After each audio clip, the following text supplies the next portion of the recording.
All right, guys. So Nvidia up to 920s again.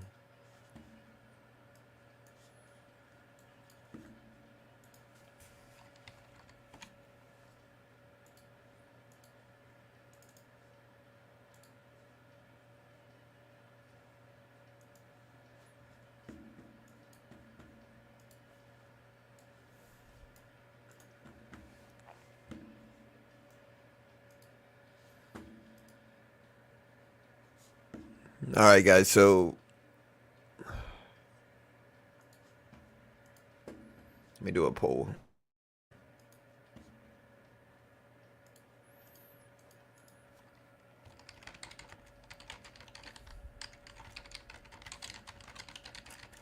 Well, tomorrow's PPI data help or hurt markets.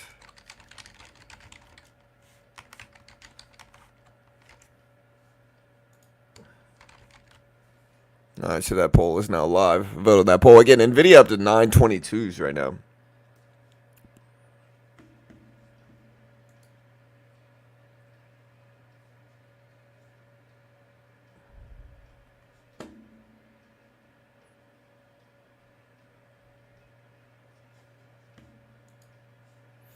Hey, what's up, Beach? What's up, Robert? No, Garav, Tuna. All right, I gotta drink some coffee and wake up a little bit.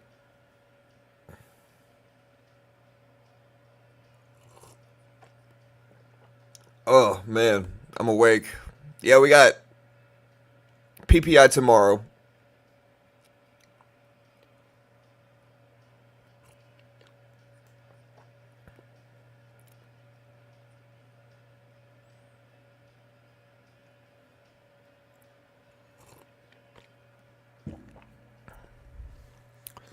We're gonna see a pullback from the crazy market yesterday. Maybe.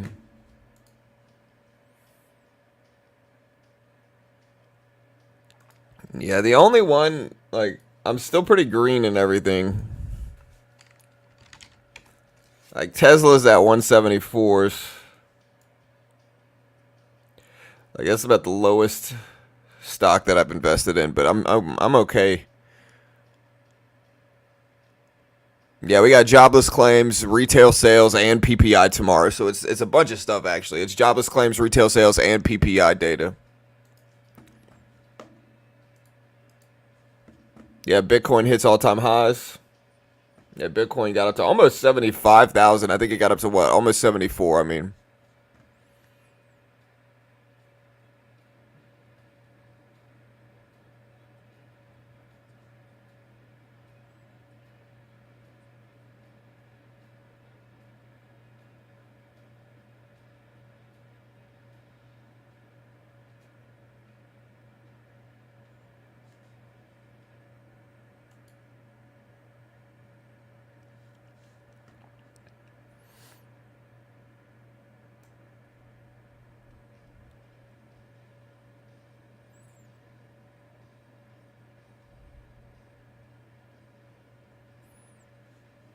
all right. Let me put some music on here, chat. I think I'm depriving you guys of music. Hold on. What's up, Robert? Easy. Oh man, I'm up, dude. I'm kind of half asleep, but that's all right. Let me get some music on.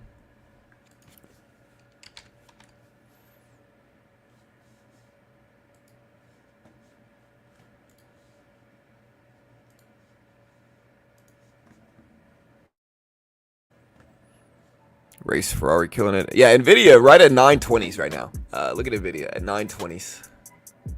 Right back to highs, basically. You know, 970s are highs. So it being back over 900. Just a crazy good day again. Again, a lot of people counted it out yesterday. Back up to over 9s this morning. Let's see if it holds. 900 should be a big support level too. But again, it's going to have to do with inflation data. It's a really interesting day because inflation data actually came in high. Right? So inflation data came in higher than expected, which is weird. You know, so the market ripping up on inflation data coming in hot. Strange. But I'm okay with it. Like, I'm okay with the market pushing up. It's still,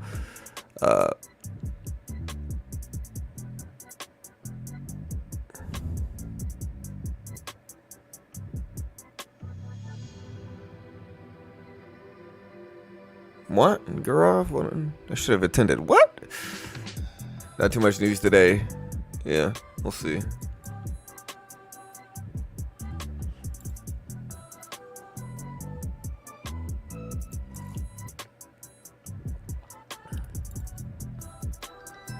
Data was not good.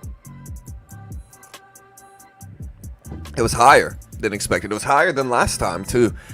So CPI data was higher than expected. They expected 0.3%. It ended up showing up at 0.3%, but year-over-year data was expected at 3.1. It came in at 3.2, so it came in higher than expected year-over-year. Core data was expected at 0.3 or something. It showed up higher than expected. Year-over-year core data was expected at 3.6. It came in at like 3.7 or 3.8 or something like that.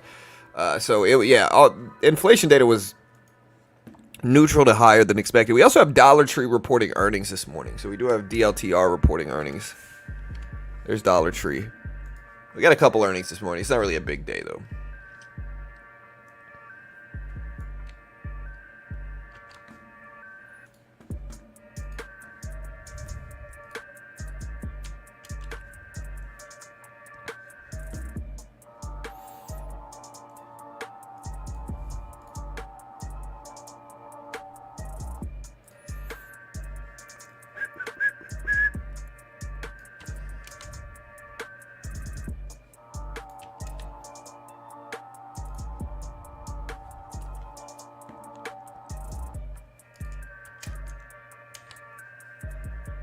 All right. Let me get rid of. So yeah, here's CPI data.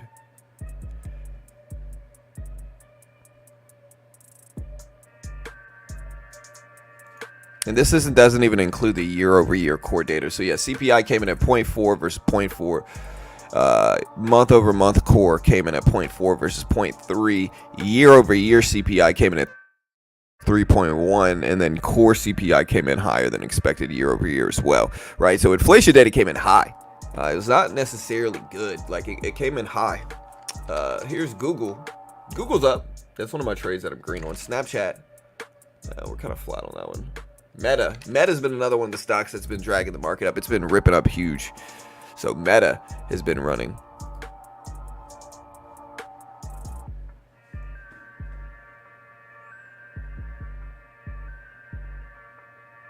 All right, so Wells Fargo now expects the Fed to begin cutting rates in June. Previously, it was forecast it would be in May. Man, look, I just know things over here. I've been telling people June for a month or two now, but I just know things over here, you know.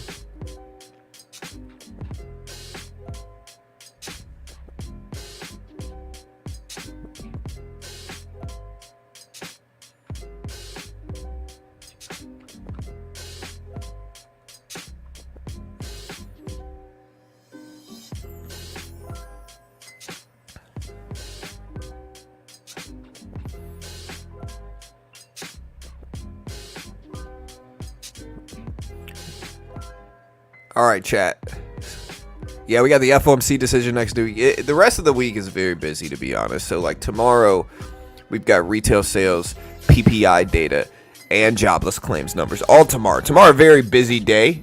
Again, retail sales, PPI, and jobless claims all dropping tomorrow, March 14th. Friday is quad witching day, as well as the Empire State Manufacturing Survey, the import-export prices, and consumer sentiment data, Michigan consumer sentiment data. So Friday's busy as well. Thursday's the busiest outside of yesterday. And that's a pretty busy week. Next week, Monday, we got the Home Builder Confidence Index. Tuesday, we got building permits and housing starts. Wednesday, we've got the FOMC decision and Jerome Powell press conference. Thursday, we got jobless claims, the Philly Fed Index, S&P Services PMI, S&P U.S. Manufacturing PMI, and some other stuff. Also next week, we have the we have the Nvidia press conference, I think, right? So next week we have the Nvidia AI press conference. I think it's called GTC. Let me make sure. I'm pretty sure it's called GTC. Yeah, the GTC press conference starts next week as well. We're going to try to stream all of that. But yeah. Next week we got the AI conference. And so that'll be fun. We're going to stream that almost certainly because AI is just freaking crazy right now. Yeah. Yeah. I got out of Boeing yesterday at the yesterday morning, and it looks like it was a good move. It dropped from 190s to 180s yesterday. So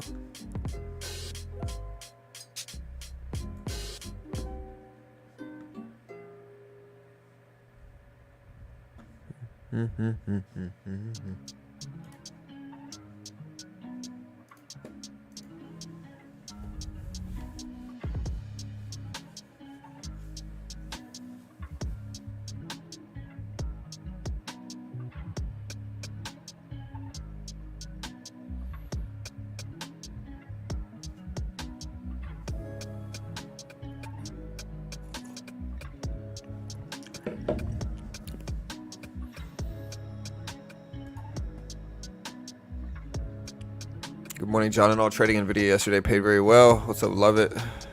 What's up, Yair? Did the CEO actually say modern coding is an ancient relic of the past due to the advent of AI? Bro, I'm telling you, dude, AI. I had AI write me some contracts yesterday. And it did so incredibly freaking well, dude. Incredibly freaking well.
All right, chat.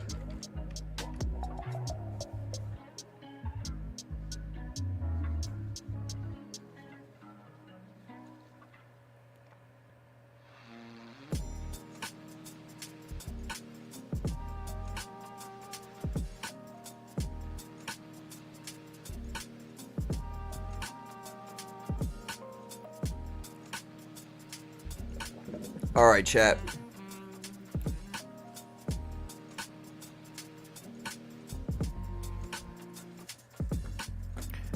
Yeah, I'm trying to look at the annual compound, or the compound annual growth rate.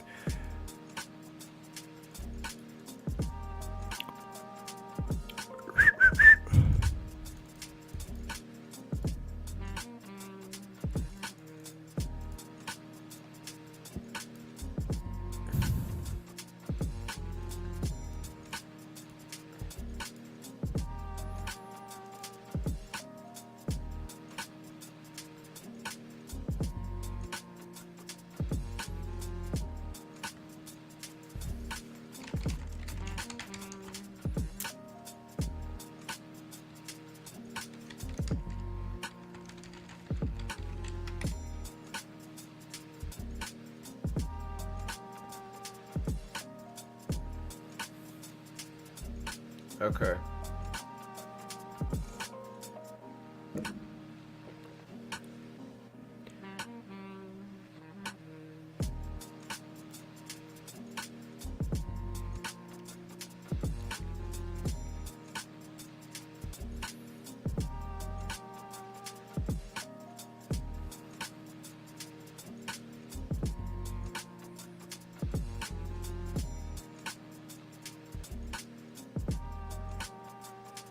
Okay, I see. All right, so we're gonna bleed Tesla today. And my honest opinion, you still need to know how to code. Yeah, okay, listen, like from somebody that programs stuff myself, okay, you still need to know how to do it. AI is certainly not perfect right now. Now, it's good, but it's certainly not perfect. If it should make, okay, I'll put it this way. AI should make programmers more excited, especially entrepreneurs, but also like everybody. You know, the reason why is because it's going to make your job a lot freaking easier. It's going to make your job a lot easier. Like historically, programmers would have to write out lines and lines and lines and lines of code to build something. Now you can have AI do most of the bulk work, come through and fix maybe some spaghetti code, or come through and you know, carefully like fix a couple lines or whatever, but you don't have to write it out yourself. You don't have to think of it yourself. You don't have to think of the algorithms yourself most of the time now. You can instead have AI do it and then come through and fix it. It's going to save tons of time. It's going to amount to a massive boost in productivity for programmers, without question. Like, you can build things way faster with AI, and that's the thing that a lot of people that discount AI don't understand, is how fast you can build things with AI now. It's crazy quick.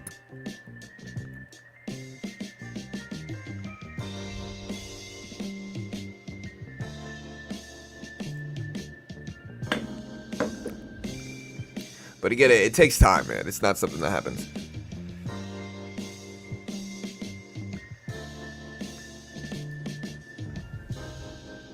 $60 degrees in Michigan. Yeah.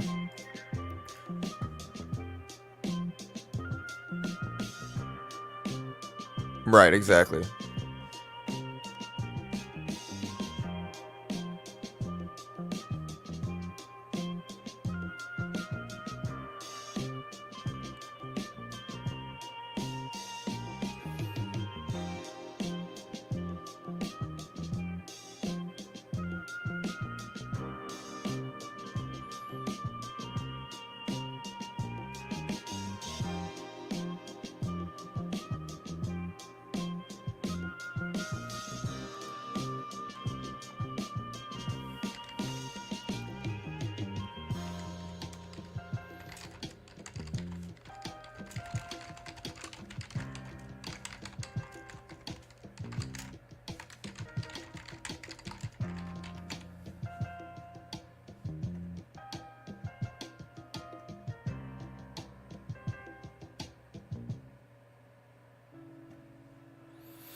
All right, chat.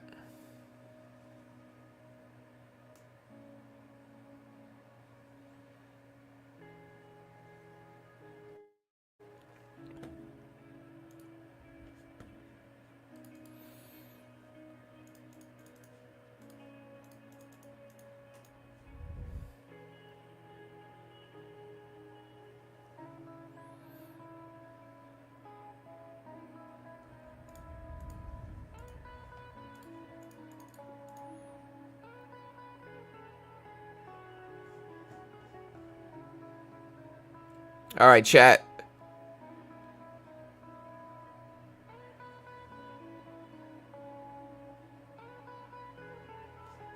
I'll try to do a program related to construction to help on my projects. Do you think the amount of energy it takes will become an issue with AI? No. I think anytime something's this convenient, energy catches up. That's what a lot of people don't understand about EV vehicles and stuff like that, right? Like, people say, oh, well, it takes so long to mine the lithium and all this different stuff, or, oh, technology hasn't caught up with the batteries. I'm here to tell you that doesn't matter. If anything is as efficient as AI, as EV, eventually tech keeps up with it. Eventually tech catches up with it. And you see it a lot with like digital downloads for video games, right? Eventually tech catches up to those things. Like, people have to understand how fast technology grows, especially in terms of storage. Storage technology grows incredibly fast. If you look back at the last 30 years of storage technology, and you look at what we had 30 years ago versus what we have now, even what we had 10 years ago is wildly underwhelming versus what we have now. And so, specifically storage, more than any other technology, grows incredibly fast, and it will catch up to AI for sure. It's already there. I mean, it's not even that big of a problem, but it's going to, storage is something that has huge growth over time. AI will certainly catch up with it. I'll probably cover them if they drop, and we'll look at it. But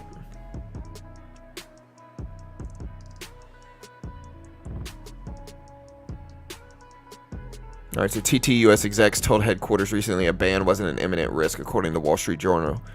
So that's good, I guess.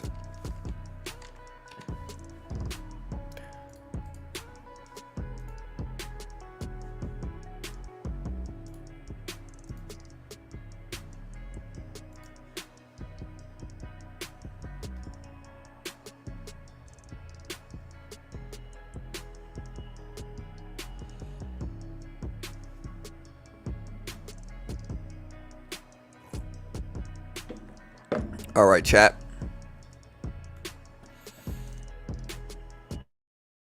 Do you really do more complex programming? In what way?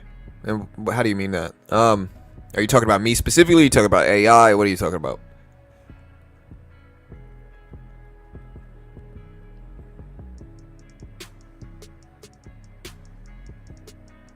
Tesla going down. Yeah, Tesla's been dipping. Discounts on Tesla.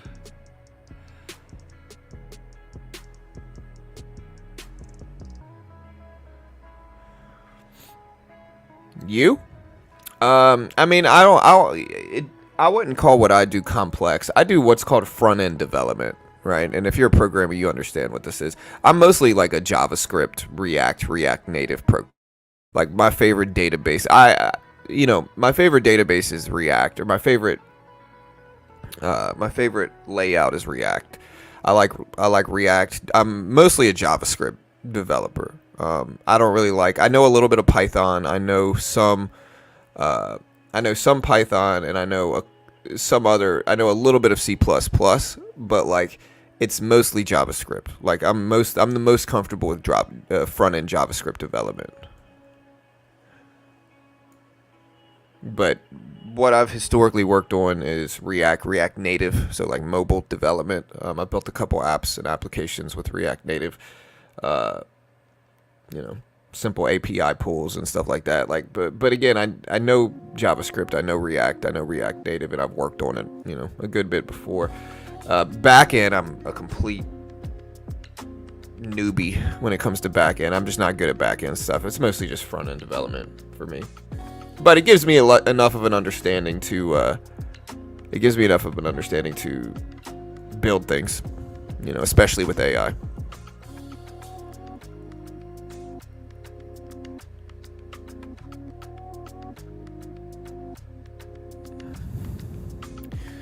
Hey, good morning. First time catching you live. I've heard about CPI info today being a factor into driving the market lower. I don't understand. Can you give me a layman's explanation? Sure. So CPI data came out yesterday. It's the Consumer Price Index. It's not the Fed's preferred inflation metric, but it's one of the most watched retail inflation metrics. The Fed's goal over time is to hit 2% inflation. What that means, just for clarity here, for those that might not understand what this inflation metric means, it's very rare that we're going to have inflation go down, like literally go down. It's very rare. Most of the time, the goal is just to slow it down, because inflation is going to rise over time. It's an inevitable thing. It's an inevitability. Inflation is going to rise over time. We can't really stop it. And so in that way, our job and the Fed's job really is to slow it down. They want to slow it down to 2% growth, is what they, for the year. They want to slow it down to where it's only growing about 2% in the year. Prices are only going up about 2% on the year, right? Like that's what this inflation data means. And so it came out yesterday, and again, it came out higher than expected on the year. It came out, again, if we put the data up, I'll put it up on screen. Inflation data came in higher than expected. It came in at 0.4% for regular. Core data came in at 0.4 versus 0.3, previous of 0.4. So again, same as last time, but still higher than expected.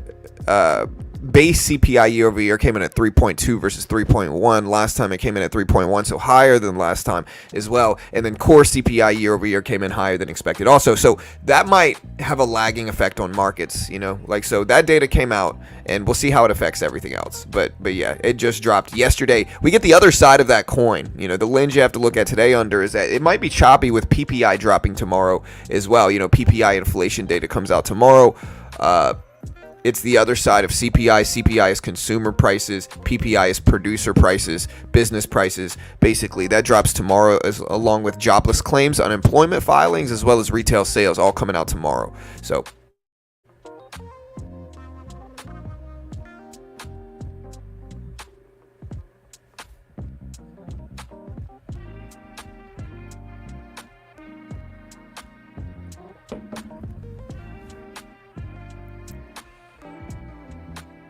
I met the guy who invented the Amazon warehouse robots 8 years ago. At that point, he said AI robots were already thinking for themselves, rearranging based on sales and fixing. That was 8 years ago. What they're doing now is nothing. Yeah, 100%. It is nothing where AI actually is. Yeah.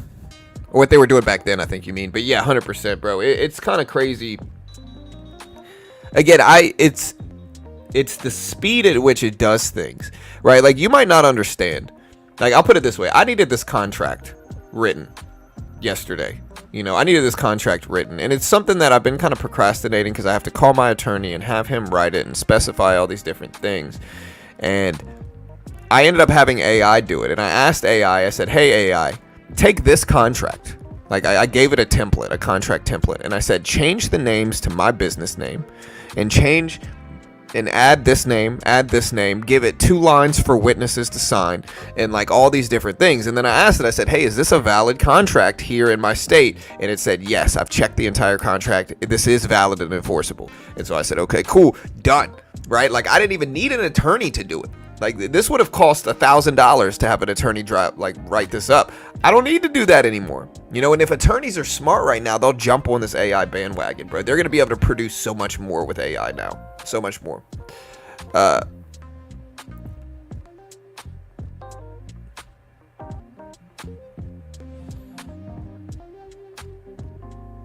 God, I used to have a biz in Brazil developing architecture programs for unions, management programs, and applying them. But there was a while ago. Things changed now. Yeah, for sure. Again, what I encourage everybody here to do that might not believe in AI, buy a monthly membership to ChatGPT-4. GPT-4 is the good one. GPT 3.5 is not bad, but GPT-4 is the good one. Buy a monthly membership to it. And what people don't understand is that there are different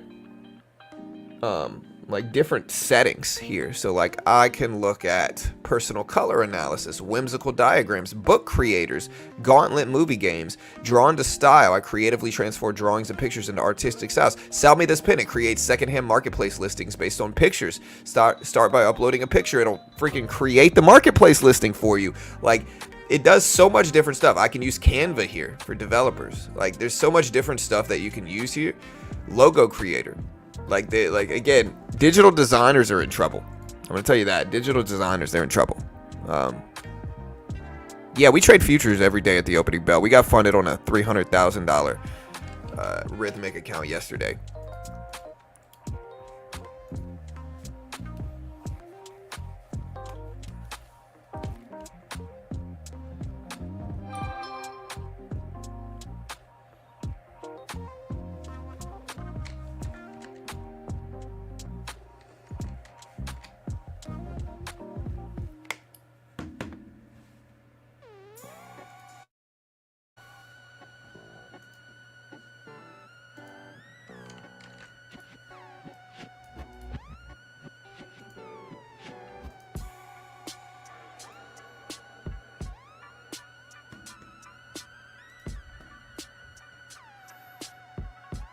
How AI impacts architects and building engineers. Well, it probably does a lot of the brunt work for them. It also might make it so that people don't... I mean, listen, stuff with licenses, it's still going to be necessary to have your licenses and to do them in that way, right? So it's not like you're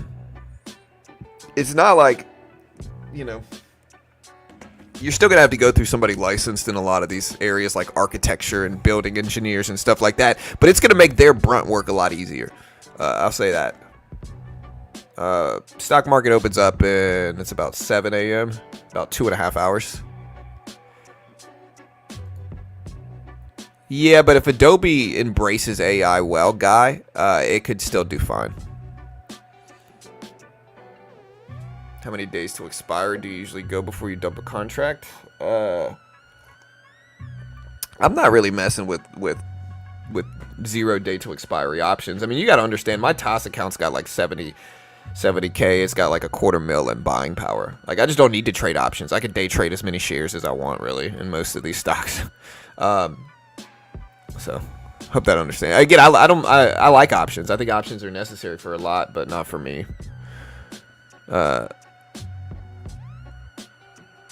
Yeah. Yeah, there's a lot of value in AI right now. I'm not getting paid to promote ChatGPT. I'm just using them. This is something I'm genuinely using, and it's powerful, man.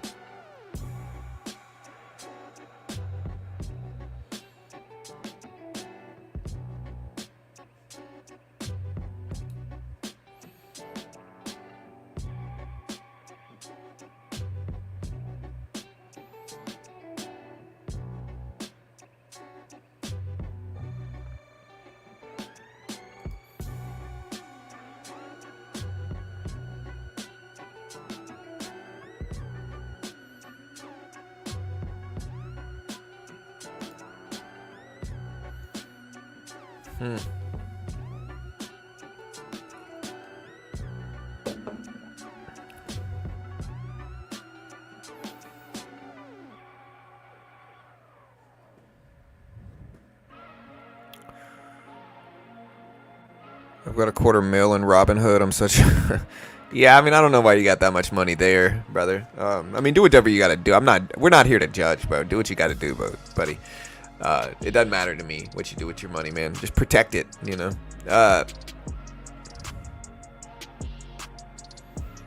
What's up, Liv?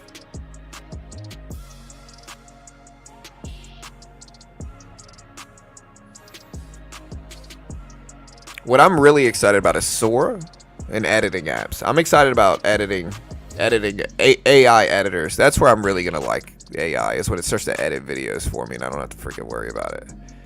You know.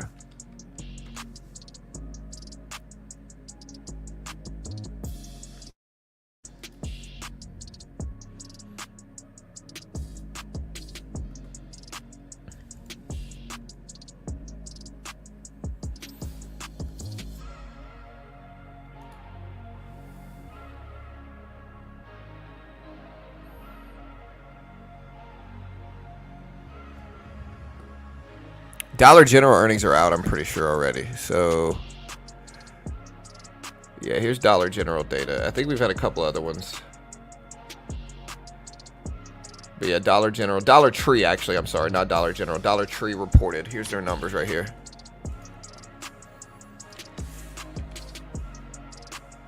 Apex, Saeed. Apex. So Apex is the mostly, you know, they've paid out over 100 million. And for now, you can get 71% off if you use promo code BT, Beginner Trading BT. You'll get the max discount. The good thing about right now is that it only costs $35 to reset, regardless of account size, right? So I bought the $200, $300,000 challenge, right? Where if I passed it, I got $300,000 in funding, and it was really powerful because right now universal resets are $35. So it only costs $35 to reset any challenge, and so I could spend $200 one time on the 300K one, and then if I lose, I can reset it for $35. And so that's what I did. I got funded in the 300K one, which is the largest funded account I've ever had. But again, they're a sponsor of mine. I'm biased, of course, in their favor because they pay me money. And remember, I am terrible at this stuff. I have no idea what I'm talking about. Also understand CFTC Rule 4.41 that says hypothetical or simulated performance results have certain limits. Like, unlike an actual performance record, simulated results do not represent actual trading. All this stuff. Understand all that good stuff. And yeah, if you want to check out one of our sponsors and help support the channel, there's the link. I'm still friendly with them. You know. Frost. Occasionally, you know. Talking about them and plugging them or whatever. Hey, good luck, trader. Y'all can hear the music, right? Yeah, you should be able to. All right, chat. It's 7 o'clock.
Yeah. Which trade copier? Trash is out, Jamal. All right, guys, look at the Q. Q now technically green on the day, starting to fight back up. Nvidia still running over that 200 EMA volume weighted average price, $500 again, still holding. John, do you think you'll ever get Bloomberg term? I mean, to be completely honest, I could afford it right now. I mean, it's not like I can't afford it. It's just locking myself. The biggest problem I have with it is contracts related. Like, it's going to be hard for me to accept getting locked into some like super long-term contract around it, you know? Like, I don't want to lock myself in a yearly contract before I ever even try it out. Like, even if I do try it out, right? I need to try it out for like a day and see if I like it first. And maybe they would let me do it, but it would be a business expense. I could write it off, and so, you know, I'm not necessarily opposed to it. I already get data very quickly. I think people who watch this stream recognize, like, I get data pretty fast. And so I don't know how much faster Bloomberg would give it to me. And, you know, yeah.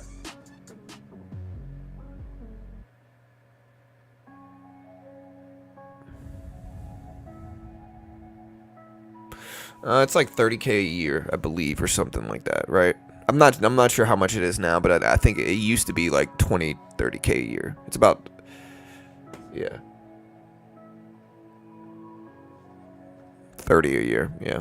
So that's a lot, man. That's a normal person's salary. So like, even if I have that money, which I do, I could afford that. You know what I mean? I could afford that. But even if I had that, or even though I can't afford that, it's a hard buy for me, you know? It's a hard buy for me. Like, the contract is what I don't like. Like, I would try it for a few months if it let me. If it was like a month-to-month sign-up, I would try it. But the fact that I got to lock myself into a yearly contract or longer based off of very limited experience with it, you know, that's the only iffy part for me. But again, I think it's probably a pretty powerful tool.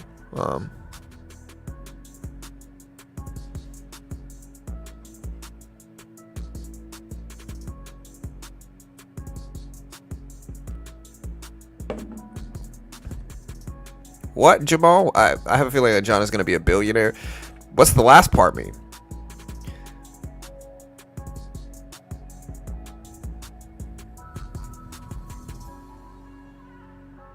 It's a funded account program, Morbid. So they give you a demo and they test your skill. And if you can pass it, it's a challenge, right? Really think of it as a skill building process, right? And that's how people have to look at these funded account programs. Again, what they do is they give you a demo and they test your skill with it. And if you pass the test, then they fund you with a 90% split and you get to keep your first 25K in profit. But again, you got to understand this. Like some people hate on these companies or whatever, but the reality is most day traders lose. It's a day trading fund like challenge. Most day traders lose. When I got started, I lost thousands, and almost everybody's going to be like that when they get started. And so it makes no sense to put up $2,000, $3,000, $4,000 themselves and risk that. The PDT rule, if you want to day trade stocks without restriction, you need 25,000 plus in a margin account, and no new trader has risk management. That's just a lot of risk for new traders to take. It doesn't make any sense. They don't have, they have to learn how to trade under pressure with ridiculous accounts. And I think these funded account programs are useful because it ultimately limits your risk. Instead of risking 25 grand trying to trade stocks, day trade stock. In the futures market, you can day trade. There's no PDT. Trade the SPY price action of what's called the E-mini S&P. The NASDAQ E-mini S&P is the same thing as the QQQ price action, and I can day trade it, buy market, sell market, all that stuff with no PDT rule in futures. And what the funded account program allows is, again, they give you a demo. And I think most day traders are going to lose this as well, because most day traders lose. It doesn't matter whether they're on TOS or Apex or wherever. Most day traders lose. The difference is that it's so much cheaper to lose this. Like the base one on Apex is like 25 bucks. If you lose, you're out 25 bucks. But if you're good enough to pass it, once you're funded, you get 90% split anyway. And so it's the best of both worlds. They're limited risk, and it teaches you how to trade under pressure. And in that regard, that's a powerful, beneficial thing. Like allowing a new trader to have a limited risk.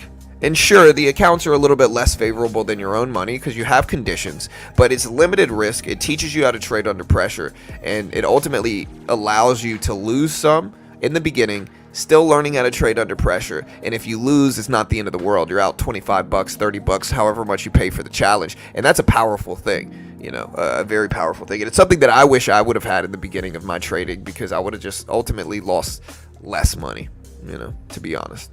Hey, what's up, Ali? Yeah, if the stream's lagging, I'm going to have to hook up my Ethernet cord, team. Hold on one second, chat.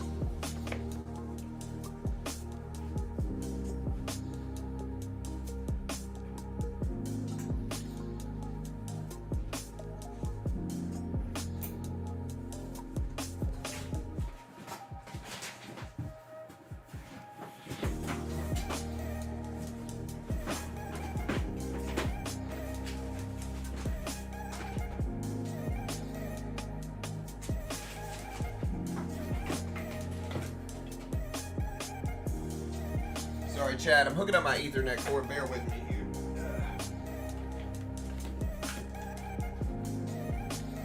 It might cut out for a second here, guys. It might cut out for a second. Like, it might cut out for a second while the Ethernet cord hooks up. And so forgive me if it does. Man, look at it running. Yeah, I mean, the lag is gone, but I'm still hooking up my Ethernet cord. All right, chat, listen, I'm going to do this. Again, it might cut out for a second. I'll be right back. Yeah, no, I appreciate it. All right, chat, again, it might cut out for a second, but it should be right.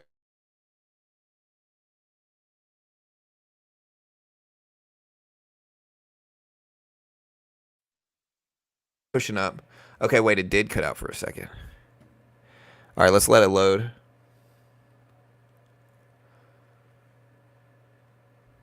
Yeah, so sorry, my, there we go, we're back. All right, so we're good.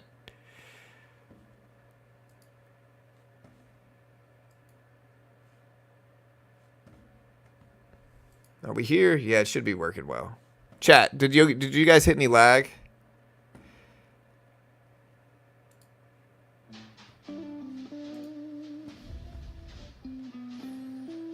There we go, so we're back. All right, we're back. Did you guys hit any lag? Did it lag for a second? No lag? All right, cool. Oh, morbid curiosity, bro. You're a big channel, dude. Oh, snap. Oh, dude, you got one of those cool channels, bro. I like these type of channels. Oh, what's up, dude? Hey, well, welcome to the channel, man. Sorry, I'm using a different streaming software, so I didn't realize that you're a larger channel, dude. What's up, bro? It's always fun to see what bigger channels show up on the stream. My fellow checkmark, bro. My fellow checkmark. You know?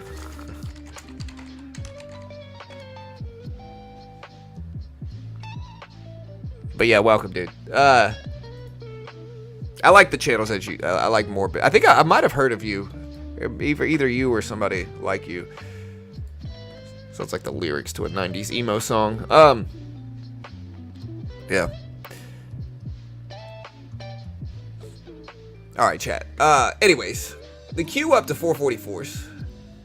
We got Meta up to 502s. Nvidia up to 93050s.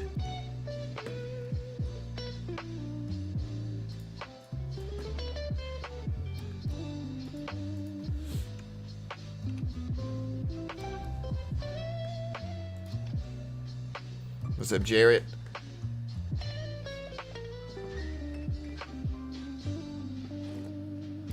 Yeah, I'm exploring these chat GPTs, man. They're genuinely powerful. There's a couple of them that I'm really messing with right now. One of them is, they say Canva is one of the most highly rated ones for productivity. Let's try it. All right, so here's the Canva one. All right.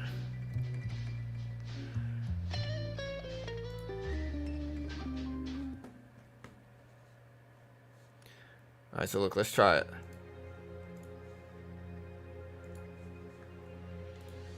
All right, what should we ask it to write?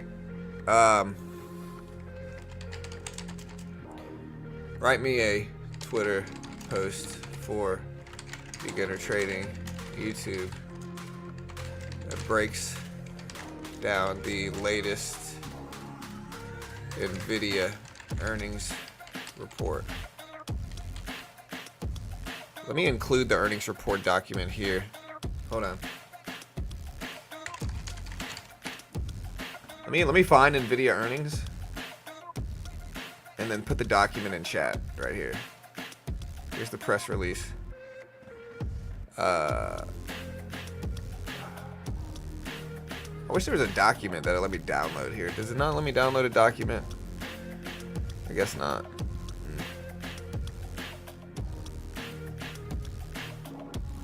Okay, here's a 10K filing.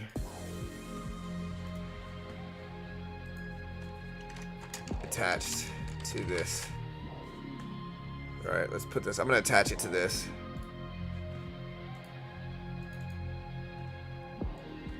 All right. Again, I don't know if this is gonna work. I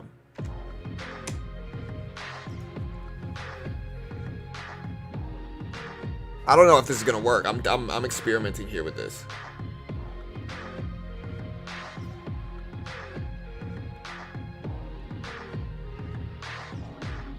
Wow, dude. Wow. Nvidia smashes expectations in the latest report with a massive surge in revenue. I didn't even say anything. I just attached their earnings report to this. And it broke all this down.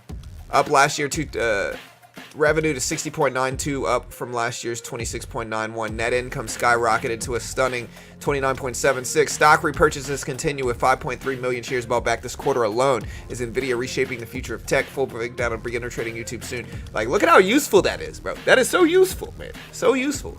Saves me time, man. Saves me time. And you got to understand, there's so many contractors doing this right now. There's so many freelancers right now doing this exact thing. I can't wait for it personally for editing. Like, to edit things, I can't wait for it. And again, Microsoft throughout all of this big boom. Look at Microsoft. Microsoft up to 420. Everybody's favorite number. We'll see if it continues, but man, craziness.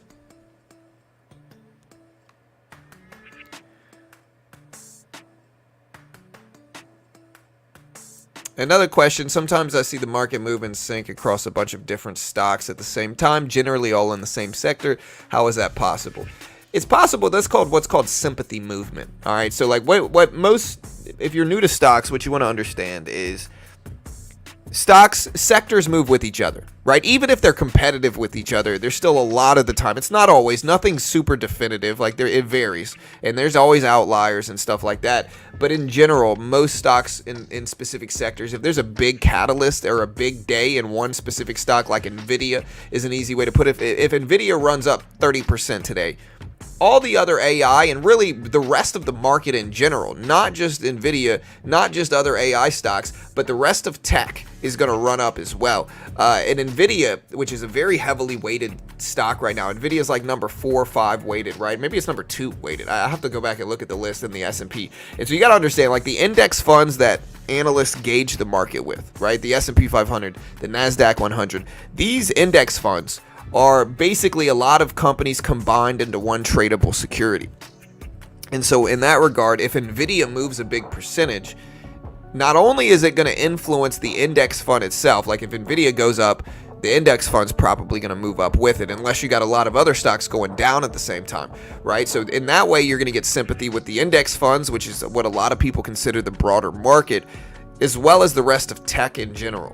Because other traders see Apple running and they buy Amazon, or they see Nvidia running and they buy AMD or Supermicro, and so sectors move with each other in sympathy, and that happens a lot. Like that's it's one of the reasons, especially over the last like couple months, Nvidia has been one of the things to watch in markets. Like one of my biggest strategies recently is simply looking at Nvidia, waiting for Nvidia to make a big move over or under a milestone level, and then taking the appropriate trade in futures, like day trading futures and day trading the futures contract of the S&P 500 or the futures contract of the Nasdaq 100, basically the QQQ. And so I do that a lot trading as well. But again, Nvidia right now, it has massive influence over the rest of the market. So Nvidia is going to move markets right now. If Nvidia goes up or runs up on a catalyst, the rest of the market's probably going to follow it, at least to a certain extent. Again, it's not definitive, but it's very probable.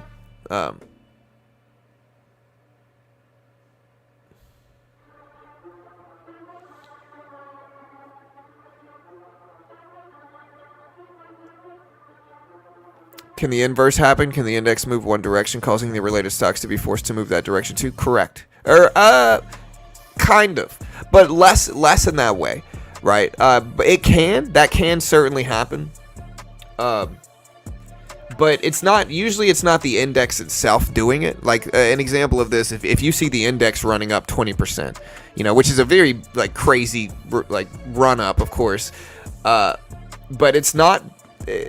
You're gonna have positive sympathy with funds and some stocks, but most of the time, like, okay, if the index is running up 20%, it's usually one of those specific stocks is running up big percentages. So like if the index is running up 10%, it's probably from Microsoft or Amazon or Apple or Nvidia or Tesla making a big run on a catalyst, right? And so it's not necessarily the index fund doing it. I mean, to a certain extent, that's still probably true. You got some people looking at the index fund running, and so they're buying individual stocks or whatever. But it's more so the stocks inside the individual index fund that are influencing everything else, not the index fund itself, if that makes sense. Not the fund, not the market itself, but the stocks that make up the market are influencing things. But again, at the same time, to a certain extent, that is probably true as well, though, where you got some people that just watch the overall market, like the Nasdaq or the S&P move, and then they buy tech, and that moves them in sympathy and stuff. But yeah.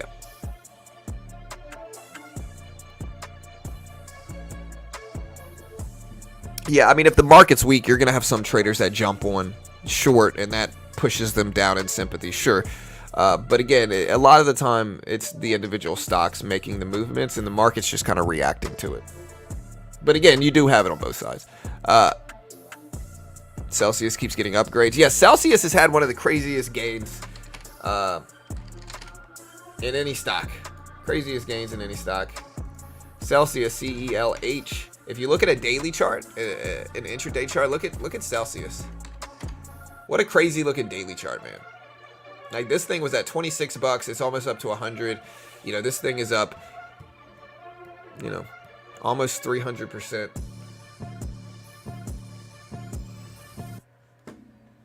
So,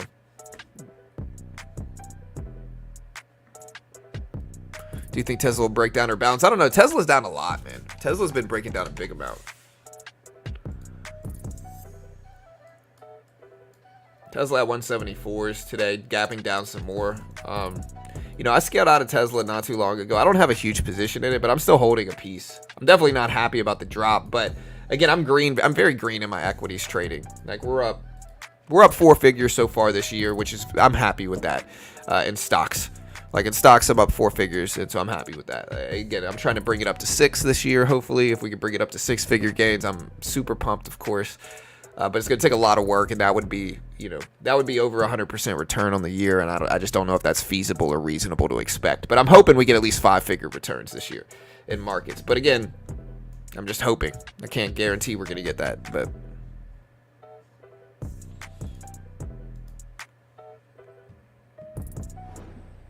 Yeah, just to put it into perspective, I could get in trouble if I lied about being up 4 figures this year. I am certainly up, over 1,000 this year in markets without question in my stock account on TOS right now. I wouldn't be able to lie about it. Anybody that's claiming I'm lying, you're just being a hater. Good day to you, sir.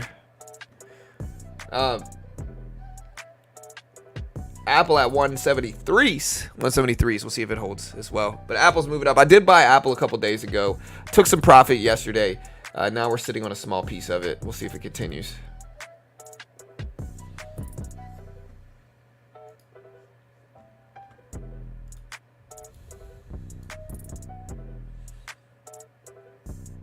Do you think Tesla will break down or bounce? Yeah, definitely top 3 biggest liars in the world right now on my end. Top 3 for sure.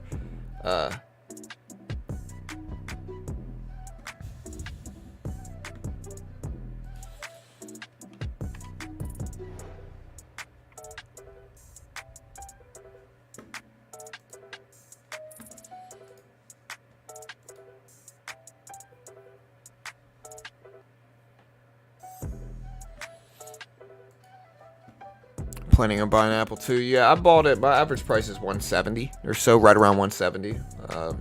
And so it's up to 173s. We've already taken a lot of profit off of it already, and so we're just kind of sitting on the rest. I think I'll take a little bit more on. Yeah, we're gonna take another 20% of the position off and probably just let the rest roll. Again, I'm green. I'm very green on the year. And so at this point, I'm just trying to limit my risk a little bit. You know, we got the FOMC meeting next week. We got PPI tomorrow. Ahead of these big economic reports, sometimes I feel I need to just protect myself there.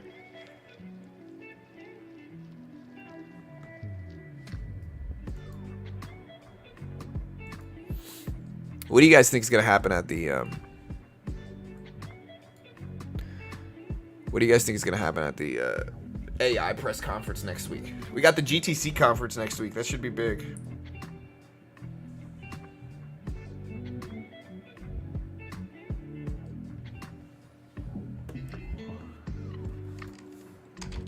Let me fund my. I gotta fund my my 300,000 account. Signatures. We did that. There it is. All right. So yeah.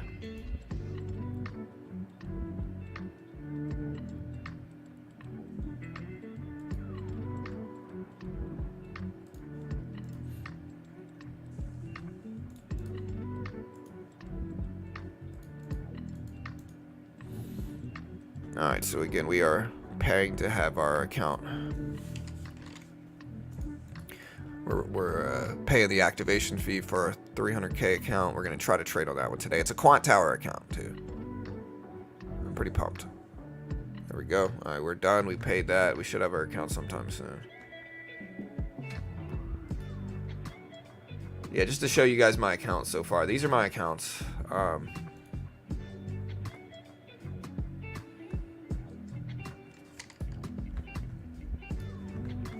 Like, man, it's just, man, it's been really, really easy to get funded on these. You know, so $300,000 Rhythmic account recently, 550K one. So we got 250K ones, a 75K, and a 300K one. It's pretty good diversity of funded accounts.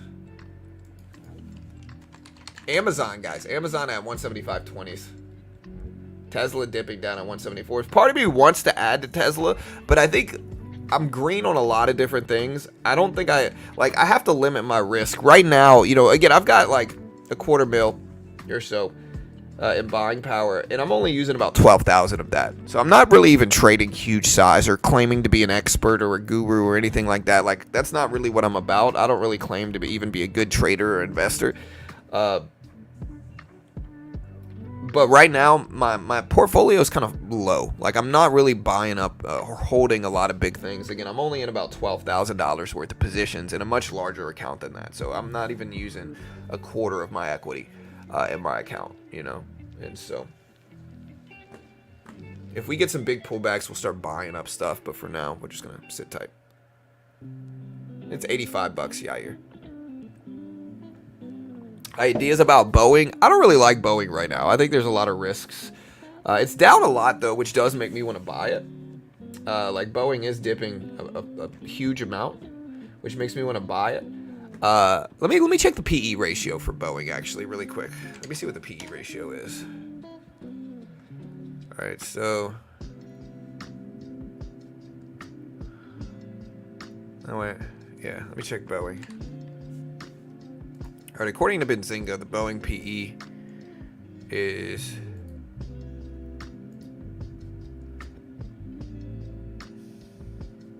Did my internet just cut out? Are we here still? Can y'all hear me? Are we lagging?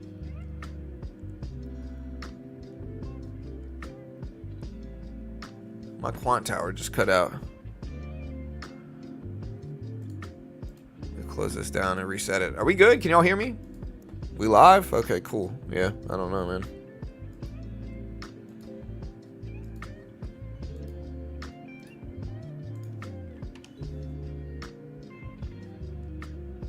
Alright, so here's Boeing. Oh, Boeing's been losing money. I can't even calculate PE on it. Yeah, I'm not trying to buy them right now.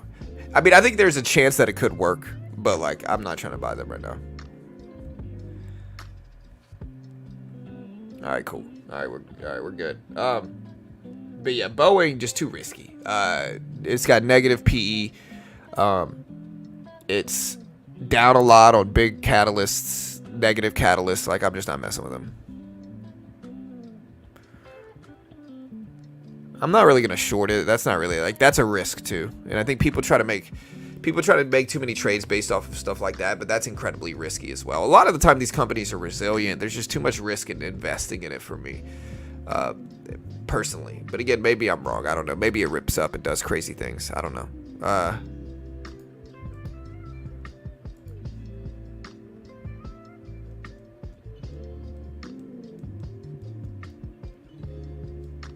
Yeah, we sold yesterday. We were in Boeing. We sold it, though. I'm just not messing with that. My portfolio currently consists of Apple, AMC, ARM, BABA, Citigroup, Chewy, Delta, Disney, and we're green on all of those positions except for AMC. Etsy, we're green on it. Or no, Etsy, we're red. That's one of our red positions. Ford, we're green on Ford. Gold, we're green on gold. GameStop, we're flat. Google, we're green. Home Depot, we're pretty green. Honeywell, we're pretty green. Coca-Cola, we're green. MGM, we're green. Microsoft, we're green. Nike, we're red. Oracle, we're green. Pfizer, we're red. Palantir, we're green. PayPal, we're green. Snapchat, we're green. Snow, we're red. SoFi, we're red. SOUN, we're green. Tesla, we're red. Tyson Foods, we're green. Unity, we're red. Walgreens, we're red. Walmart, we're very green, and ExxonMobil, we're very green. So we are only red in 1, 2, 3, 4, 5, 6, 7, 8, 9. We're only red in 9 positions out of 1, 2, 3, 4, 5, 6, 7, 8, 9, 10, 11, 12, 13, 14, 15, 16, 17, 18, 19, 20, 21, 22, 23, 24, 25, 26, 27, 28, 29. 30, 31, 32, 33. We're red in 9 out of 23 swing trades and investments in stocks. So I'll take it. Very green portfolio. You know, again, up 4 figures right now or so in P&L. So we'll take it.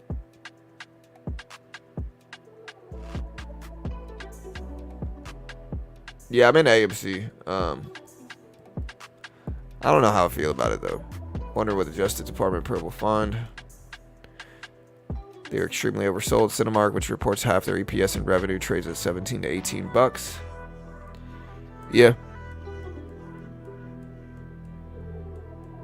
I think AMC, outside of revenue and EPS, is the company decisions that Ron has been making that makes people skeptical. I've been in AMC for a while. I'm holding it, but it's one of those stocks that I don't know. I don't know when Nvidia is going to split. Sometime soon, probably. I would assume they're going to split. If they can hold these gains at 1,000, I would assume they're going to split sometime soon. Is gold weak today? Gold up to 2160s.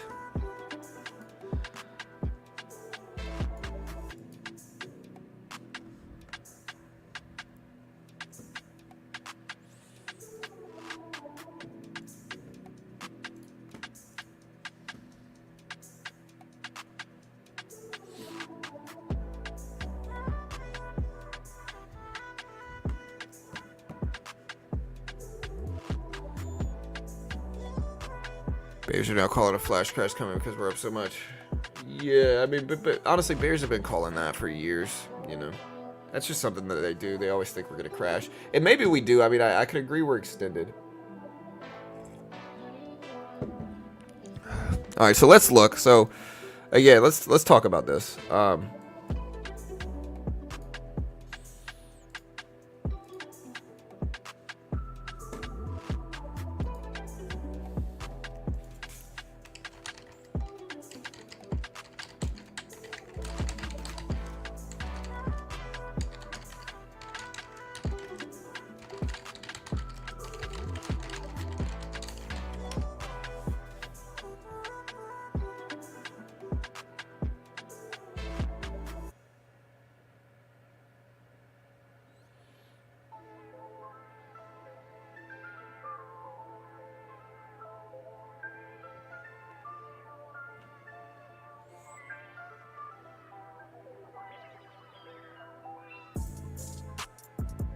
All right, Chad. So again, if we look at every major stock market crash in history, right? Let's talk about this. Every major stock market crash in history, there's a few common things that happened throughout every major stock market crash in history. All right.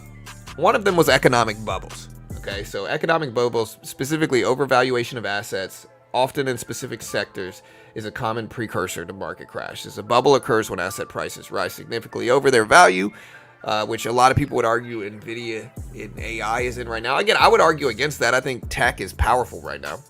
And I think it's going to be hard for the market to crash in a period of AI also right now, with so much production being done through AI. Anyway, exuberant market behavior when the bubble bursts, it can lead to crashes. You had the dot-com bubble in the 90s, the U.S. housing bubble in 2008 are just some common examples of this. Another one is high leverage. Excessive borrowing to invest in the market can lead to financial instability. And so high levels of leverage in the financial system can exacerbate a market downturn, as investors may be forced to sell assets to cover margin calls, leading to a rapid decline in prices. Now, this is not something that we're seeing as much. Interest rates are high. It's hard to borrow super easily right now. But regardless, a slowing economy or a full-blown recession can lead to stock market crash. You saw that in 1929. The Great Depression in the 30s began after the market crash of 29. Speculation. So speculative activity can drive prices away from their fundamental values. When speculation is rampant, it can become more volatile and susceptible to a crash. Happened in 29. Speculation led to inflated prices. Policy mistakes, so poor government or central banks' decisions. Raising interest rates too quickly can cause depressions and recessions. Implementing restrictive monetary policies or failing to stabilize banking. Obviously, geopolitical risks, failures in market infrastructure, tech glitches. Flash crash of 2010 was largely attributed to high-frequency trading algos. Psychological factors, hurting and stuff like that in investors. And so, yeah, again, we could say some good and bad things. Number one, I do see we could potentially be in a bubble. Speculation could be rampant right now. Again, I'm not saying we are. I think AI, if PE ratios were super, super high, it would be one thing, but they're not crazy high. Nvidia's PE is not super unreasonable. I mean, it's objectively high, but you got stuff like Apple, other stuff that are a little bit more reasonably priced, I think. A little bit more reasonably priced. I don't think that we're in recession, depression territory right now. I just don't think we're there. I think that it's really the risks are on the other side of that, which is high inflation, which high inflation is a sign of a booming economy as well. This is what people have to understand. And so what I'm trying to say is, people act like the market has to crash, but, again, there's good and bad things going on right now. The good news is that the economy's been booming for the last 3 years. Part of that is due to low interest rates, quantitative easing in 2020 and stuff like that, and the consequence of that. But the Fed's been in a period of, again, tightening, quantitative tightening over the last 3 years or so. And I think we'll pivot out of that sometime over the next year or two. But again, I just don't think we're there yet in terms of a crash. Now, the biggest correlating time in history of markets was the dot-com boom.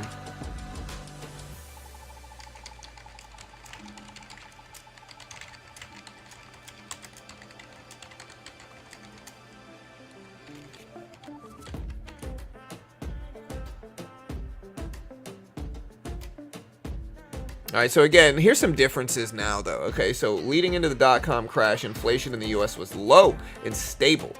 The 90s saw economic growth and moderate inflation rates, a period often referred to as the Great Moderation. It saw advancements in tech and helped keep inflation pressures in check.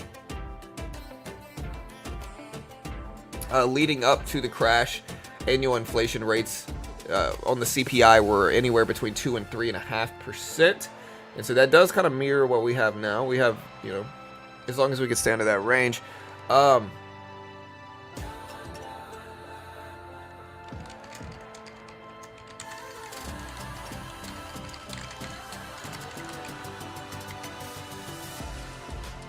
Federal Reserve, Alan Greenspan, hawkish stance primarily due to concerns about inflation, need to temper exuberant stock prices. In the years leading up, the U.S. economy experienced significant expansion And so we do see some mirroring in terms of right now to the dot-com boom. You know, inflation's a little bit low. Inflation is within that 2 to 3.5% like it was leading into the dot-com crash. We have a hawkish Fed, which is what we have right now. We have booming sectors and technology growth, and so I mean there are some mirroring stories here versus the dot-com crash. Again, I'm not saying we're in it though. Crashes are very difficult to predict, and again, you also, to give you the other side of that, in 2021, 2022, we already had a major correction. Very rarely do corrections happen leading up to crashes.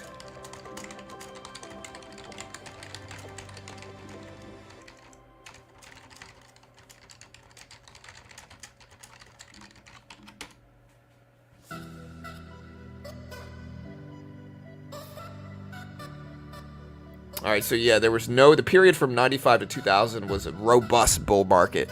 And so for 5 years, we had bull gains leading into the dot-com crash. And so again, that's different than now where we had a major correction, less than 2 years ago. So again, there's some differences in that regard as well. Yeah, well, I'm referencing the current state of markets in the economy with the dot-com crash in 2000. Yeah, we're not in a recession, Ramsey. Again, I don't think you know what a recession is, brother. No offense. I mean, look, it's all love here. But I really don't think you understand what a recession is, man.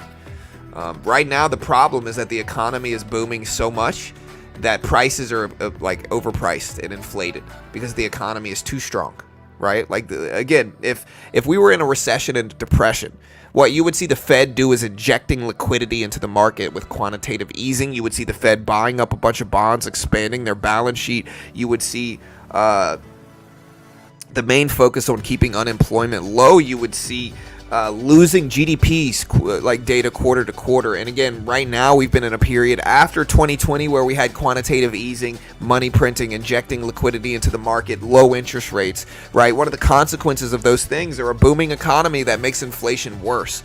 That's where we are right now, is that the economy is so strong that inflation rates have gone up drastically.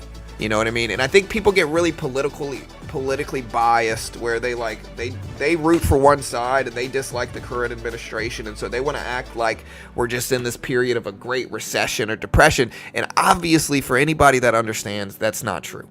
That's obviously not true. Again, the technical definition of a recession is 2 consecutive losing GDP quarters, and we're not anywhere near that. We had something like that like a few years ago, but it didn't hold at all. And again, the economy's been too strong to a point where, the Fed is worried about inflation. So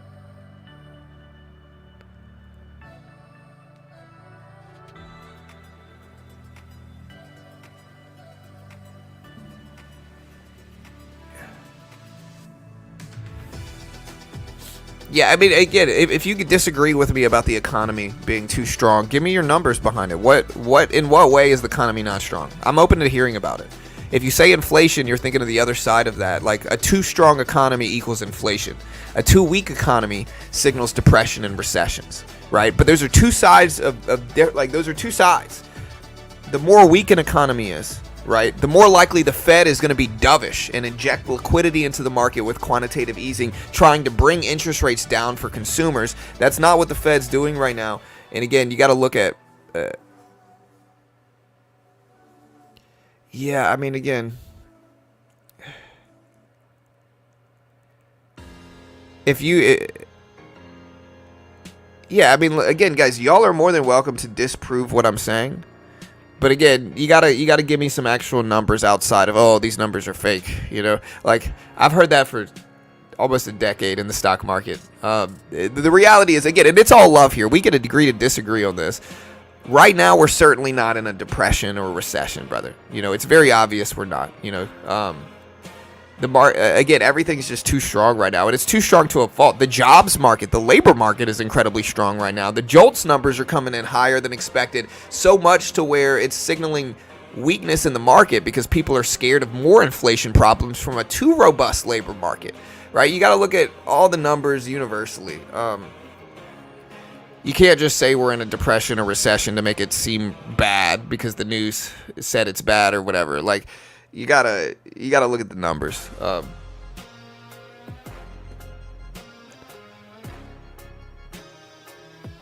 well, commercial's certainly struggling, right? But that has more to do with technology growth than it does with anything else. Commercial's struggling for sure, but that's because interest rates are high, because the economy was too strong and inflation got out of control, you know?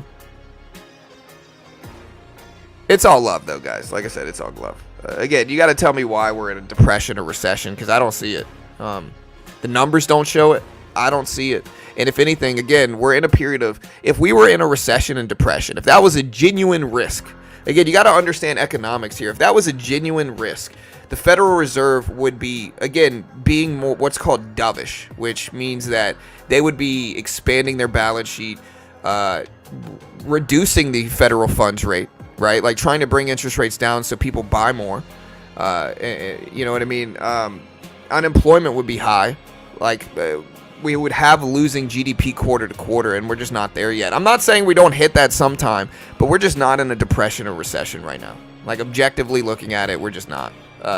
Maybe we will this year, you know, but we're just not in one right now. We're in a period right now of inflation risks, and so the Fed's trying to bring interest rates up so that people stop spending as much, because people are spending too much, you know. And again, I know the other side of that argument, in which people say, oh, well, you know, people have to work more to keep up with inflation, and I understand that, but that means we're not in a recession or depression. That means, like, typically a recession and depression, you see what? You see too little people working, too little people spending, economic, like, weakness in that way. That's just not what we have right now.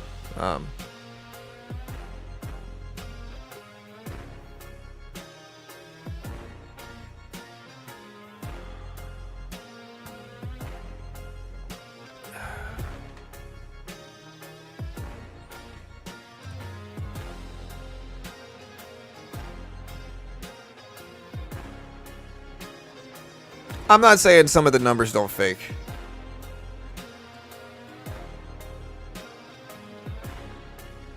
Yeah, for sure. Don't present cold hard facts, aka real numbers. Stop looking at things from red and blue eyes, folks. 100%, man. People lie, numbers don't lie. You know, you gotta look at. Again, okay, so like, let's talk about this. All right, it's a good understanding, and again, it's all love. You know, it's all love. Okay. But the Federal Reserve has a few jobs. Their job is to balance the economy, right? If the economy's spending is too much, you know, if the economy is spending too much, if the jobs market is too strong, if the economy is spending too much, if there's too much growth economic-wise, then the Fed's job is to focus on inflation problems, because one of the consequences of a too strong economy is inflation. Right? Like, one of the consequences when people are spending so much money, prices go up, you know, and that's exactly what we've had. If you look at the last 3 or 4 years since 2020 with quantitative easing, we've had high prices, right? Like, the biggest risk we ever had to a recession or depression was 2020 and the consequences of the pandemic. But what the Federal Reserve did to save us from that and to make sure that we didn't hit that is they came through, they did, again, what's called quantitative easing. They bought up a bunch of bonds, they injected liquidity into the market, and this allowed banks to lower interest rates to consumers. Interest rates went down, consumers started spending too much. We also had stimulus checks get sent out. And so, again, one of the consequences of this is you saw Rolex prices appreciate and double. You know, you saw Rolex prices double. You saw Louis Vuitton prices skyrocket, right? Those are things that don't happen in a recession or a depression, you know. And so, again, one of the consequences to that, what's called a dovish Fed, a Fed that's trying to bring interest rates down to consumers so that consumers spend more, because, again, in that situation, we would be at a depression or recession risk if spending was too low. You know, again, one of the consequences to too high of spending from that quantitative easing, money printing, dovish Fed, a Fed that's trying to protect us from, again, a depression or recession in 2020, you know, 4.5 years ago, is inflation. Prices rise. Again, Rolex prices doubled, Louis Vuitton prices went up, all that different stuff. The consequence was inflation, right? Since then, the economy and the labor market have been very strong. You know, the labor market's been very strong to a fault. It's been too strong. If you listen to what Powell says, the labor market's too robust. People are spending too much. The market has reacted negatively to economic growth. That's something that doesn't happen in a recession either, is that the market's not going to react negatively to economic growth. That typically happens in inflation-fearing markets, which is, again, a consequence of economic growth. And so anyways, inflation got up to almost 9% a few years ago because of too much spending. And so we've been trying to reel that back in. If the Fed was deeply fearing a recession or depression, again, they would be pivoting to rate cuts much earlier. I don't think we're going to cut rates next month. I don't think we're going to cut rates anytime soon. But that is arguable, I guess. But again, we're just not in a recession or depression. People have been saying, like, we're not in some never-ending state of recession and depression. It's just not what we're in, And again, I think people get too politically biased. They get too wrapped up. And again, the news' job is to get clicks, right? Like, their job is to make people think it's the end of the world all the time, right? Because that's what people click. If the sky's falling, they're going to watch. But, yeah, it just doesn't mean that's what we're in. Maybe. I don't know. Maybe y'all are right. I don't know. But I don't think y'all are.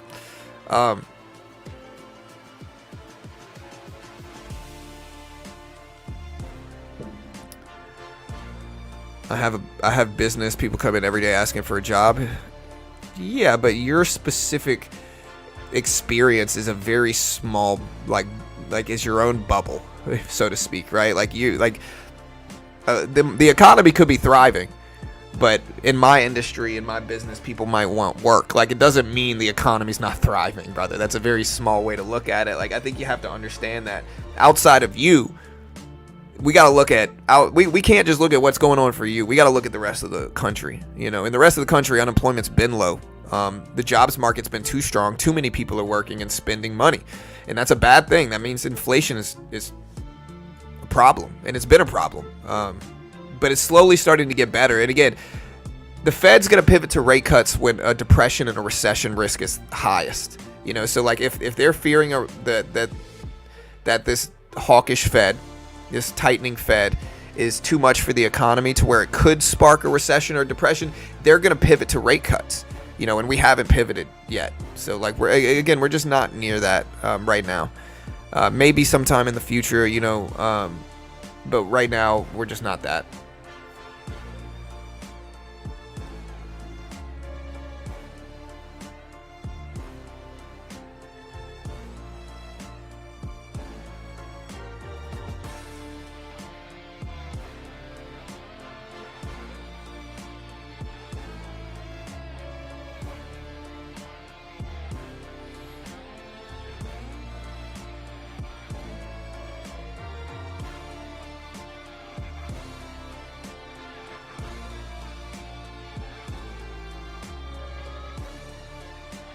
They love to live in fear and want people to live in fear as well without checking the numbers. Yeah, the news gets you, man. I don't watch either side news because, again, the news is too sensationalist. Like, its job is to make you think the other side is doing the worst they could ever freaking do. Both sides are like this, right? Their job is to make you think the other side is just the doing the worst they could ever freaking do, right? Like, the economy and the market under them is just the worst it could ever be. Usually it's somewhere in the middle, but you got some people that just, again, it's all love here, but yeah, I just think it's we're in a period of too much spending right now. Inflation is too rampant. I guess you hear both sides running a stream like this, right? So like you'll hear one side say, "Hey, the market is in a massive bubble," which generally would mean, again, I mean, the market and the economy aren't always correlated, but generally, like if stocks are ripping up and we could potentially be in a bubble market-wise, it generally means we're not in a recession as well. It's very hard to have. It's very difficult to have a recession as well as a stock market bubble. You know what I mean? At the same time. Again, it's just very rare for that to happen.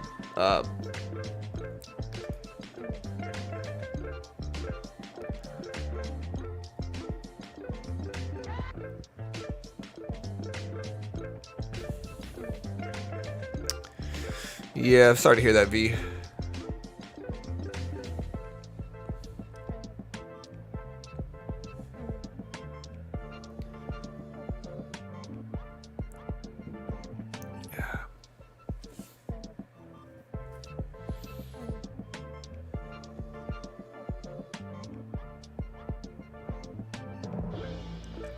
Yeah, I think the biggest risks right now are not that we're in a recession or depression, but more so that we're in a tech bubble that eventually bursts, i.e., 2000, and that triggers a market correction. I hope it's not a crash, but again, I don't know. I think that's a bigger risk than like a recession or depression right now. I just think unemployment numbers are fairly low, and they've been low. People are working a lot. GDP growth is high for the most part, so it's just not recession conditions. Definitely not depression conditions.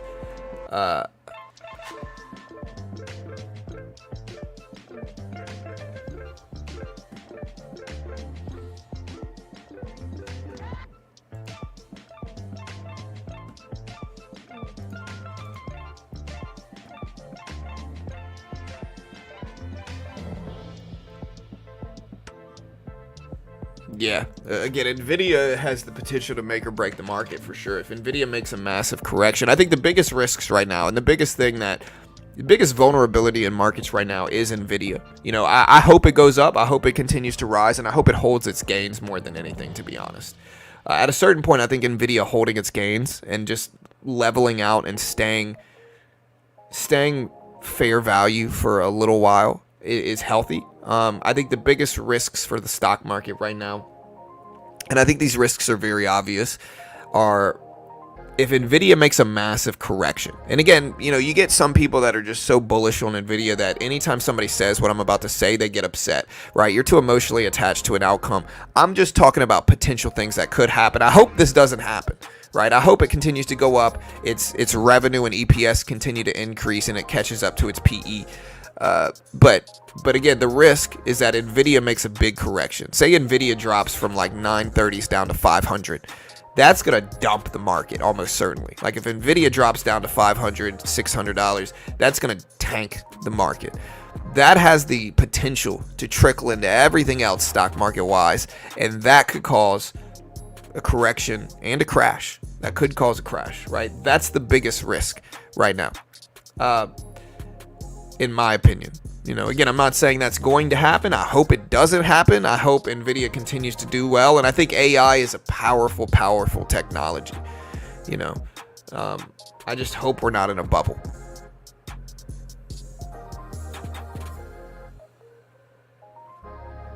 Because there are some correlations with the .com crash. Again, in the 5 years leading up to the .com crash, the U.S. market, the Nasdaq, experienced significant growth.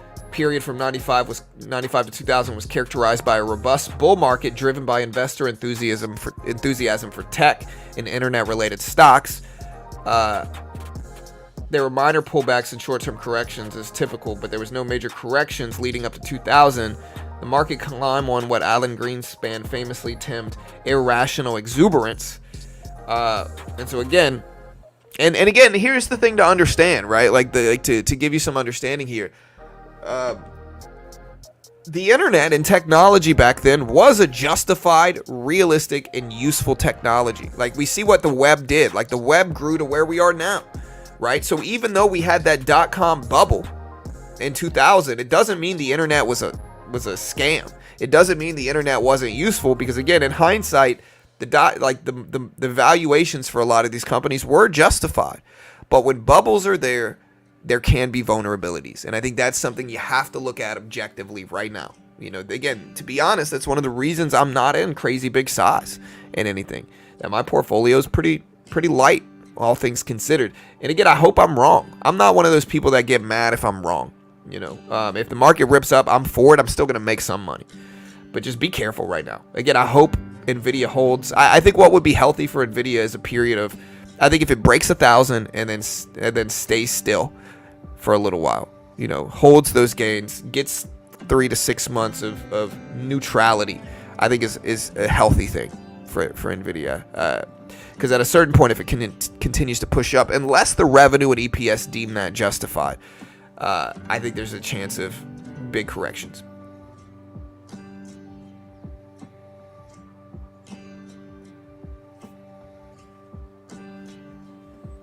Why hope? Why don't do due diligence and calculate the risk?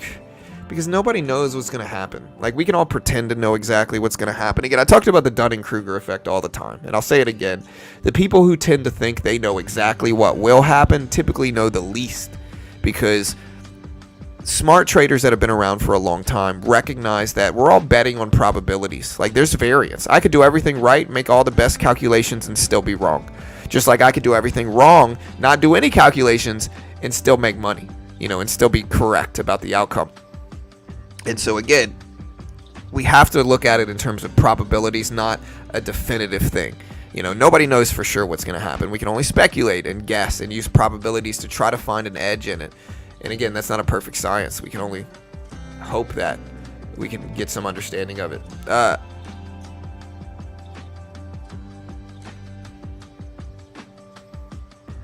This is CPI yesterday, so CPI, yeah. So this is yesterday's CPI report, Robert. This is ahead of PPI tomorrow. PPI drops tomorrow.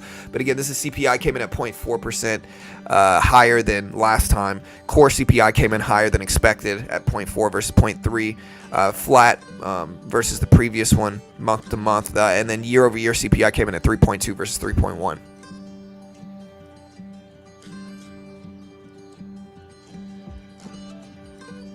The only way you win in the market is being the market maker.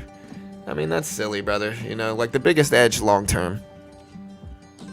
Like, you're almost guaranteed. Listen, you buy the S&P 500 and you sit for 10 years, you're almost certain to win money. You buy up, you diversify even shares into the 20 largest companies in the world right now, and you wait 10 years, you're almost certain to make money.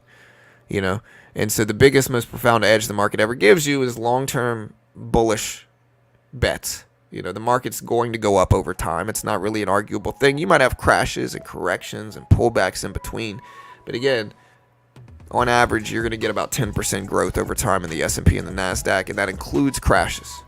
So good years like last year, you made 24%. It's got to compensate for the times it crashes.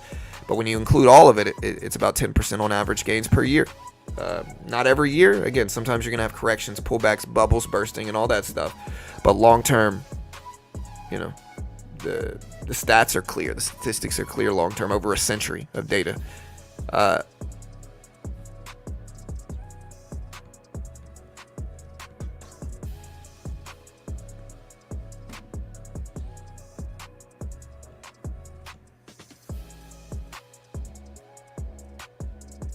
Yeah, I mean, I think AI is really a powerful thing, man. I think it's a powerful thing. Again, like what I want, like, listen, I see all these different types of traders.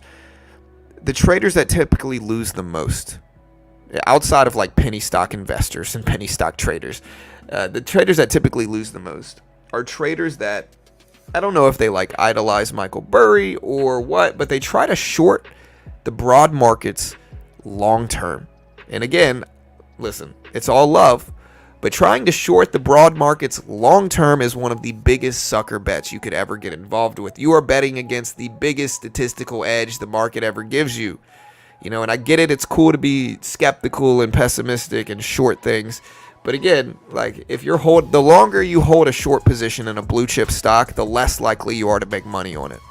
And again, I would rather get into positions in which the longer I hold a blue chip stock, the more likely I am to make money. Like, you could probably sit and bag hold a blue chip stock and be fine long term if you sit on it long enough. Like, you might have short term pullbacks and corrections, but that's, again, that's the way, in my opinion. But everybody's different, I guess, and if you can make it work. I'm not saying there's not people who can short the market long term and make money, but it ain't me and it's not most people. Yeah, well, if it goes to zero, you got a lot bigger problems than your investments not playing out. I always say the same thing with bonds. Like, listen, bonds are guaranteed returns. You're basically loaning the U.S. government money with treasury bonds. They're going to pay you an annual interest rate. So if it's a 4.1% right now, let's call it a 4% bond, right? You buy $100,000 in 10-year treasury bonds. You're going to make 4% a year in interest payments. The U.S. government's going to pay you. Again, if it's $100,000, they're going to pay you 4% of that. They're going to pay you $4,000 a year in interest payments over 10 years. And then at the end of that 10-year period, you're going to get your $100K back. and it's guaranteed by the US government. The argument I always hear against bonds is like, well, yeah, bro, but what if the government fails? Dude, if the government fails, you got a lot bigger problems than your bond payments not paying out. And so, again, I guess the overarching point is, like, it's very risky to sit on cash long term when you can do stuff like buy bonds and stuff like that. Like, sitting on just loads of cash and not allowing your money to work for you is a bad move, in my opinion. Not an investment professional. I'm not liable if you lose. I have no idea what I'm talking about. And again, I might be wildly wrong about everything I say. But, all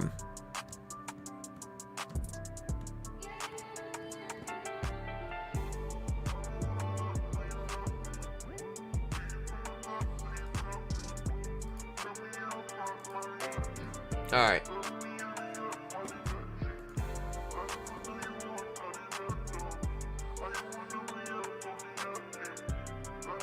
Right, exactly, Z. That's what I'm trying to say, man. Like, listen, people are like, people give me this black swan scenario of like, hey, well, what if the U.S. government fails? You know, well, dude, if that happens, who cares about my bond payments, bro? You know, like, money's not even going to be worth anything if that happens.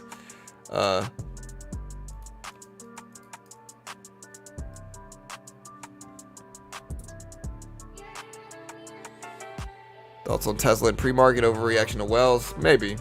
It's down to 174s. Again, part of me wants to buy up Tesla here, but I gotta limit my risk, I think, right now, especially. Tomorrow we have PPI inflation data dropping too. So tomorrow we do have PPI inflation data. Pretty big reading, a pretty big report. So we'll see how that goes.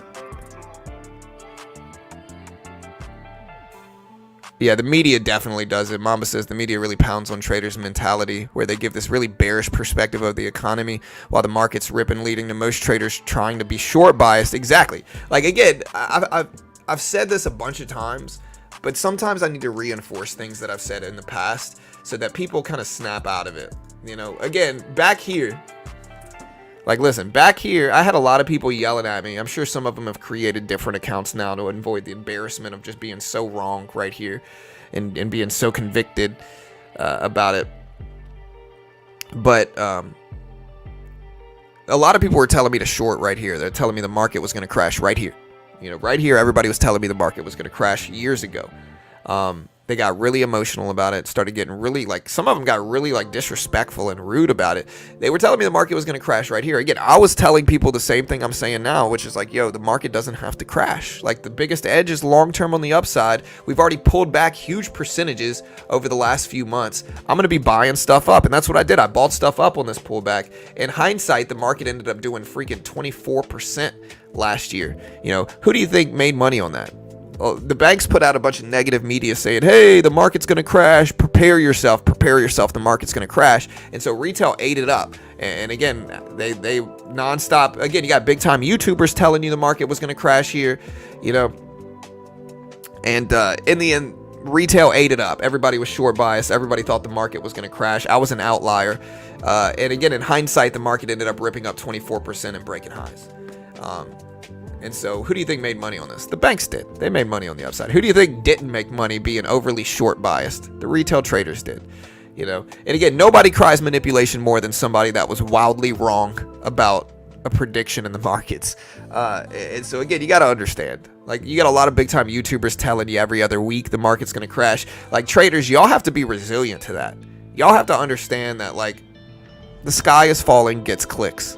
You know, like, you're going to get clicks if you tell people the sky's falling.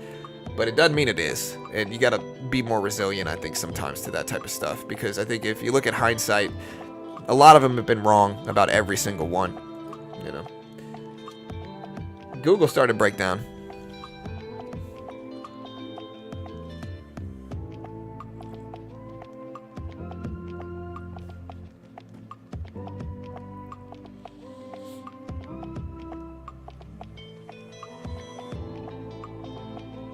Buy gold and bonds. Yeah. Diversify. Diversification is the thing that you should always do in every investment ever. Diversify. I'm a big diversification guy. I want to be diversified into things.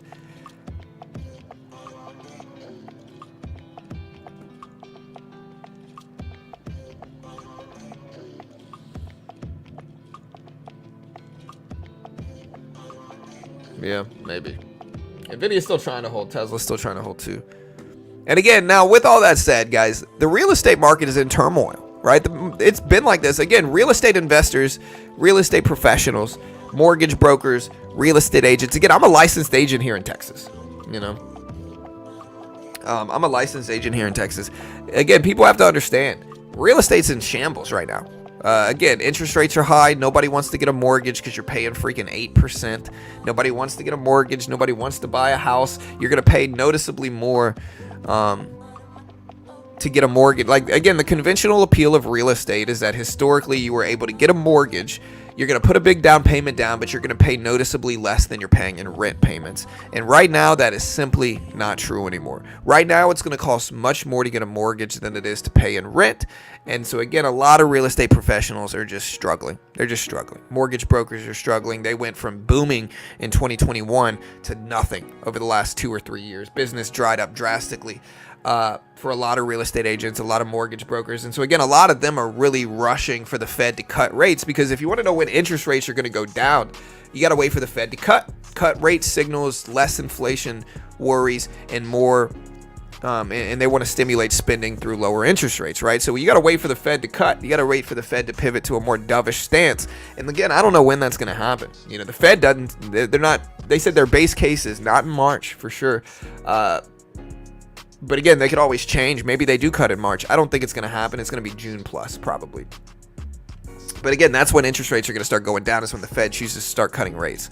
That signals less inflation worries and a more economy-protected stance by the Fed to avoid a recession or depression, right? So the Fed will cut when inflation risks aren't so profound. Anyways, the commercial real estate market, again, what you have to understand is this. All right, the biggest problem right now in real estate, outside of interest rates, is the commercial problem. You know, but again, this doesn't really have much to do with the economy necessarily. This more so has to do with a lot of retail businesses and commercial businesses being obsolete now.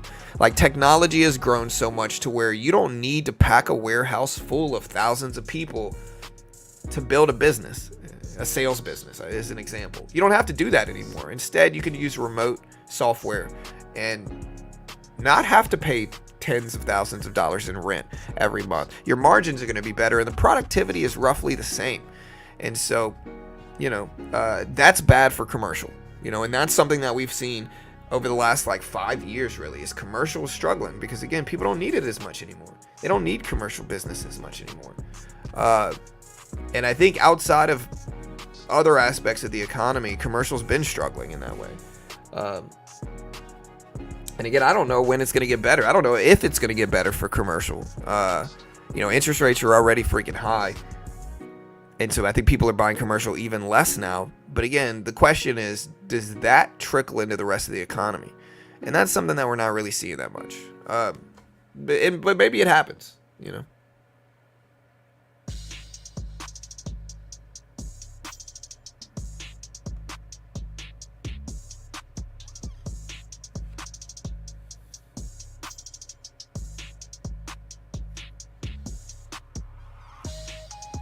Like, now everyone is saying the market is overvalued, but if you look at inflation adjusted, we're still an actual undervalued. Yeah, I mean, inflation adjusted is different, though. The market's job is to keep up with inflation. So I don't know. But again, maybe. It's super difficult to gauge what the market's going to do in the future, but maybe. I hope the market keeps running. Within reason, though. Again, I don't think it's a bad thing if AI stocks stay flat for the next 6 months. I don't think it's a bad thing. You know, I know a lot of Nvidia bulls and stuff like that don't want that, but I don't think it's going to be a bad thing if it happens. I think stability is going to be a positive thing, better than growth right now.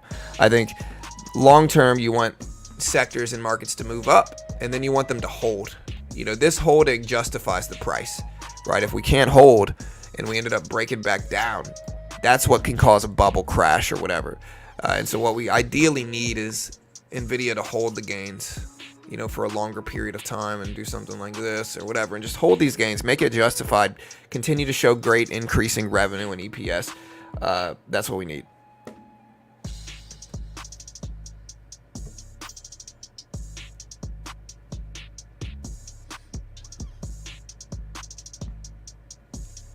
Yeah, we'll see when Bitcoin hits it. I don't know.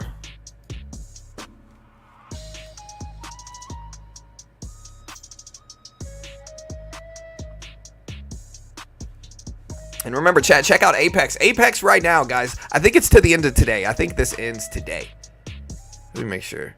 Yeah, so this ends in 8 hours, guys. In 8 hours, 45 minutes, this ends.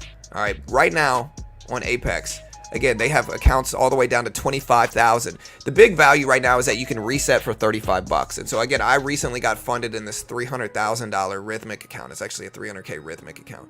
So I got funded in this one right here. Or no, I'm sorry. I got funded in this one right here. So I can use up to 350 micros. Listen, if you haven't used Apex yet, the reason you want to use Apex is because you could buy tons of micro contracts and it just makes the risk less. Like they move like, okay, if you try to trade the regular NASDAQ E-mini, bro, that thing can go so quickly against you that just one contract can be crazy volatile and risky. It eliminates people from accounts. It causes it hard to build up profit. The micros on Apex are so valuable because, again, on this account, I can use up to 350. Even if you take the smallest one at 25K, you can use up to 40 micros. And so, again, they're going to give you a 25K demo account. You only got to make $1,500 in profit, and you can use micros to do it up to 40. And so, again, that's a powerful thing, in my opinion. That's a powerful thing. And, again, I've been funded in 4 of these accounts. It's just, look, if you want to day trade, a lot of people try to day trade options or stocks. The futures market is where most pro day traders go. Why? Because the futures market a lot of the time has better liquidity. You can still day trade essentially the SPY. Like if I look at the NASDAQ 100 price action, this is the futures contract in the middle, and I put up a weekly chart. It's the same thing. It's the same price action, but I can day trade this middle side in futures on Apex. No PDT restrictions. I can day trade short, buy market, sell market, all that good stuff. I use Quant Tower. And again, if you lose, you're only out what you pay for it. So the base one is like 30 bucks or whatever it is. If you use my promo code to get the max discount, which is BT, beginner trading BT, you get the max discount. It's like 30 bucks. If you lose, you're only out 30 bucks. But if you're good enough to pass it, you get 25K in funding, 90% split. You get to keep your first 25K in profit as well. There's just a ton of reasons to use them. In all honesty, it genuinely helps you learn how to trade. And again, right now with the $35 universal resets, you can spend the money for the 300K one, which again is like 200 bucks. And so you're initially going to have to pay 200 bucks, but to reset it, it's only $35. And so it's noticeably cheaper to reset right now. And I think that ends, again, this ends at the end of the day today at 8 hours or so. And so check it out right here. It's a great way to help support the channel. There's the link.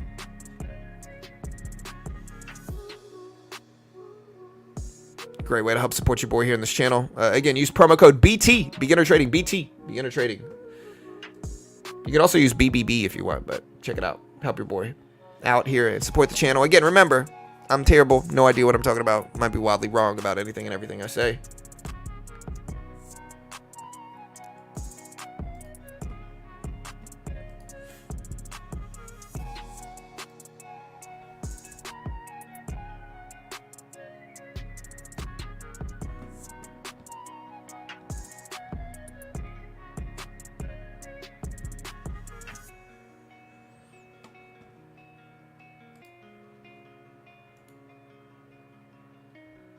All right, guys. So, hey, my $300,000 account is active. Ooh, I'm excited. Bro, I got so many nonsense freaking...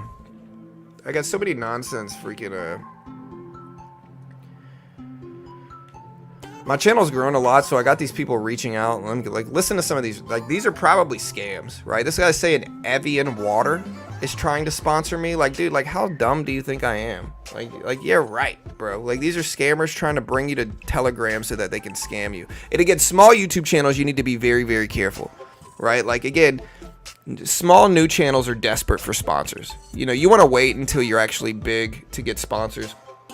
But small YouTube channels sometimes are desperate for them, right? So they don't understand the scams, and it's confirmation bias. So they want to believe it's real, so they do. But like, here's an example. I got this email, and it says, quote, "Dear influencer, I hope this email finds you great at Evian," which is like a huge water brand. Evian water. Like, bro, do they really think Evian water, like, who are, like... Like, what a dumb idea. Like, who in their right mind is going to believe that Evian Water wants to sponsor beginner trading? Like, what do you think I'm going to do? Plug water? Like, come on now. Like, this is obviously a scam. But again, it's just so ridiculous. It's hard to accept. So ridiculous. Evian Water, guys. Anyways, listen to this email. I hope this email finds you doing great. At Evian, we're passionate about delivering pure hydration straight from the source. As a renowned YouTuber with a keen eye for quality, we believe your platform aligns perfectly with our mission. We're reaching out to explore the possibility of a collaboration with you and Evian mineral water. Of course not. This is obviously some dude overseas, like, hoping I'm dumb enough to fall for this. Like, if you look at their email address too, it has nothing to do with Evian. It says Tracy. Like, come on now, guys. Again, y'all got to be careful with this. There's a lot of scams. Like, these scammers are, you know, again, I got another one. Again, this one says it's markets.com, right? It's probably the same people. I hope you're doing well. My name is Kevin. I'm the affiliate manager at markets.com. I came across your website. I think it's great. We believe a collaboration between your profile and our company could actually be mutually beneficial. I mean, this one is more likely to be real. It's markets.com. But still, man, it's probably not. Let's see what markets.com is.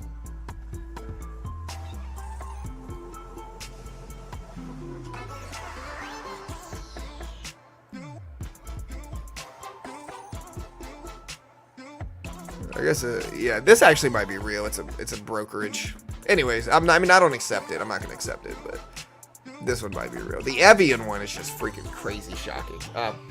Anyways, Microsoft's still up there. Let's take a look at Nvidia here. Here's the Nasdaq in the middle. Nvidia up to 920s or so right now. Let's see if it holds.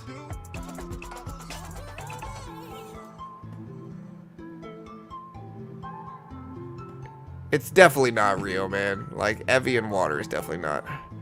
Listen, you have to understand, like, you have to look at the logic of it too.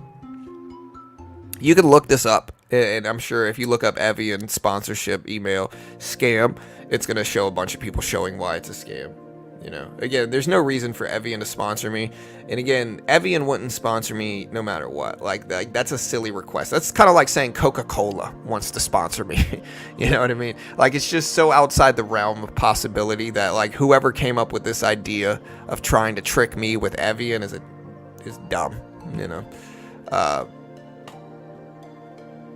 Right, I hit the Waterboy. I just watched Waterboy with Adam Sandler, you know? He would love this sponsorship.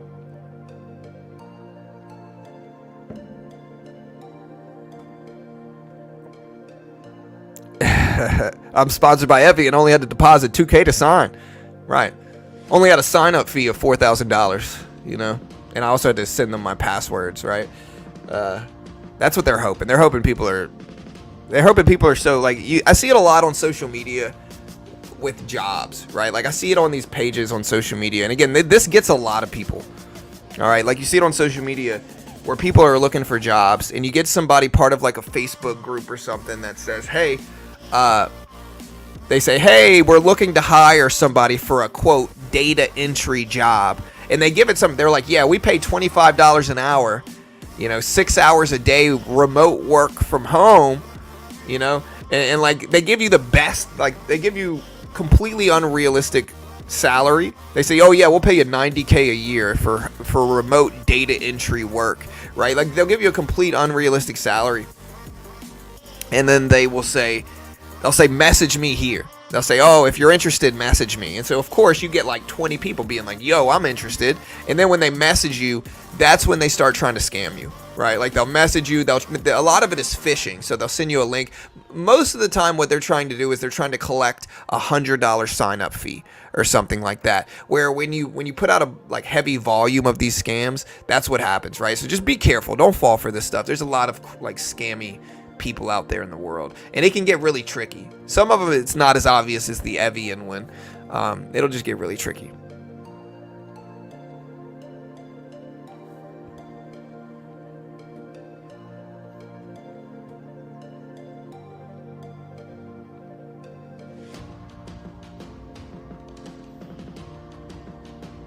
Why every time I'm long, market is dumping, when I'm short, market is squeezing?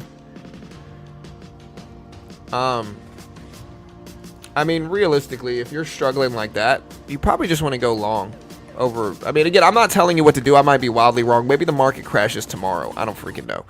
But if you're really struggling to make money like that, you know, then the easiest way to do it is just start dollar cost averaging and hold a portfolio for 10 to 15 years. And just DCA into whatever, index funds, gold, real estate, bonds. Like if I had to build a portfolio long term, again, I'm buying 10-year treasury bonds. I'm buying the S&P 500, the Nasdaq. I'm buying a little bit of crypto. I'm buying real estate investment trusts or real estate in general, right? I'm buying gold, and then I'll probably handpick a couple tech stocks, and then that's what I'm sitting on for 10 or 15 years. You know, that portfolio is almost guaranteed to make money long term.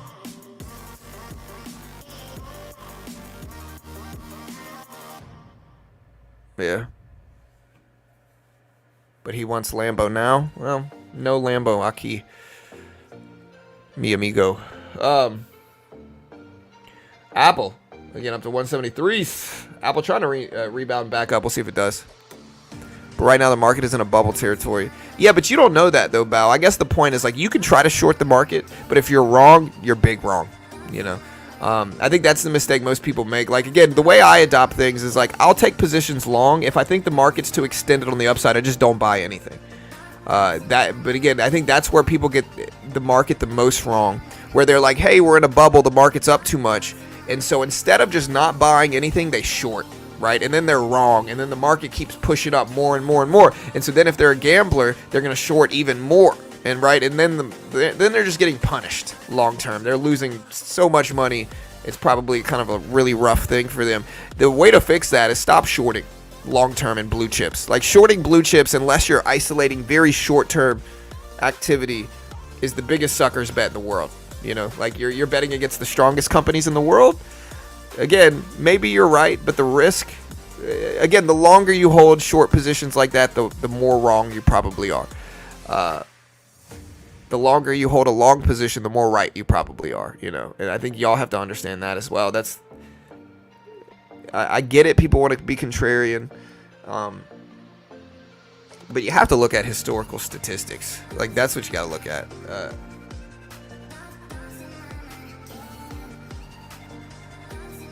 And again, I day trade short all the time. I'm not talking about day trading. Do whatever you want to do day trading. That's not what I'm talking about. I'm specifically talking about long-term trades.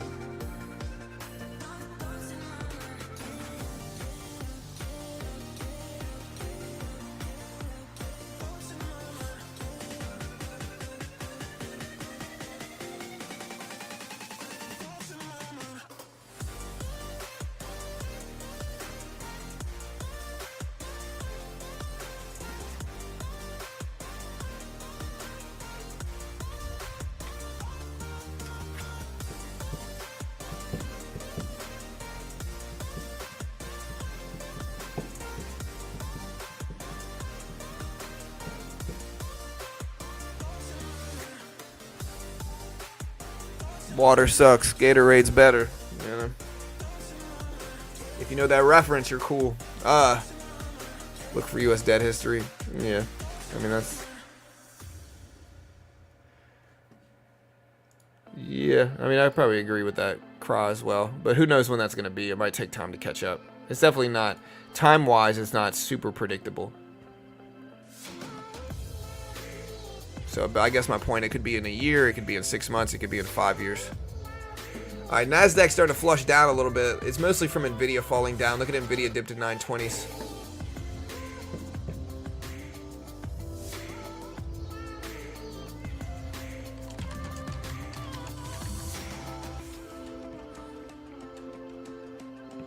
My mama says that alligators are ornery because they got all them teeth and no toothbrush. We watched that movie the other day.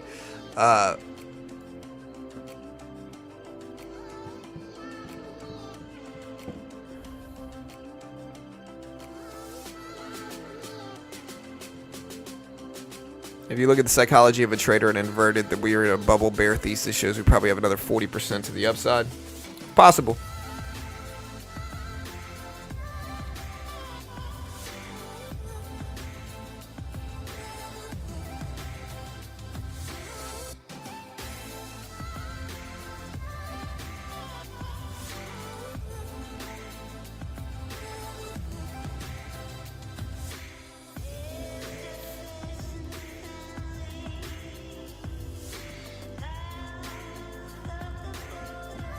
Let me scam this Evian guy. Or let me ban this Evian guy, dude.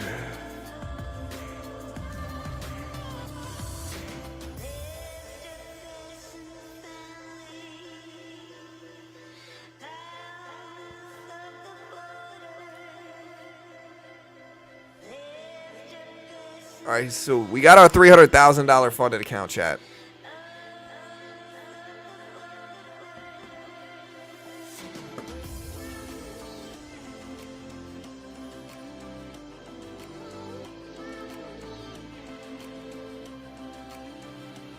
Also, thank you guys so much. We broke 130,000 subscribers yesterday. 130K. We're excited, man. We still got an hour before the market opens, but we broke 130,000. Will we hit 150,000 by summer? I think so. Be happy, people don't stress. Yeah.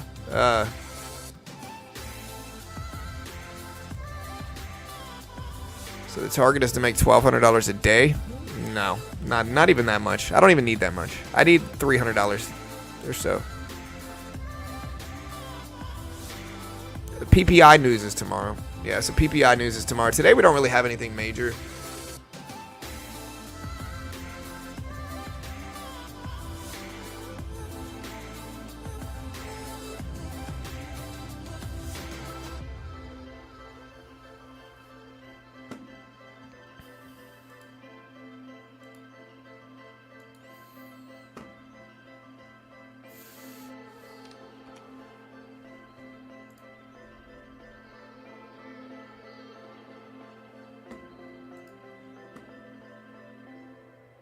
I'll probably trade the Nasdaq today for sure. Here, I'm gonna get ready to start trading here too. Look at Nvidia going red on the day.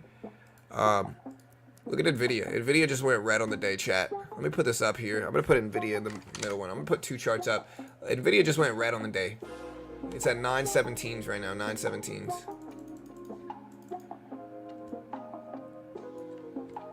So there it is right there. Let's put we'll get our $300,000 account up here.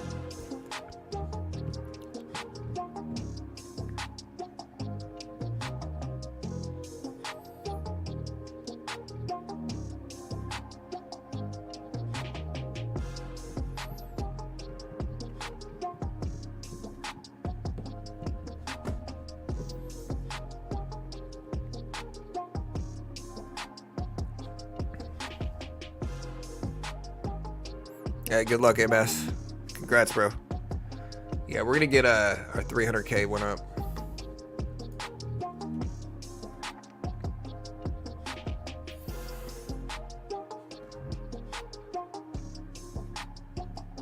Yeah, so again, Nvidia just broke down here. Look at Nvidia on the bottom right chart.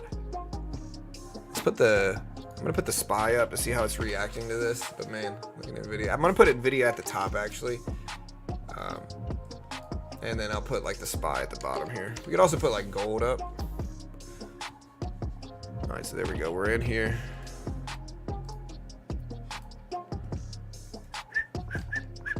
Again, I think the huge edge here, guys, is that I can trade the micro NASDAQ here, man. Like I can trade the micro NASDAQ. That is a powerful, powerful thing, dude. Powerful, powerful thing.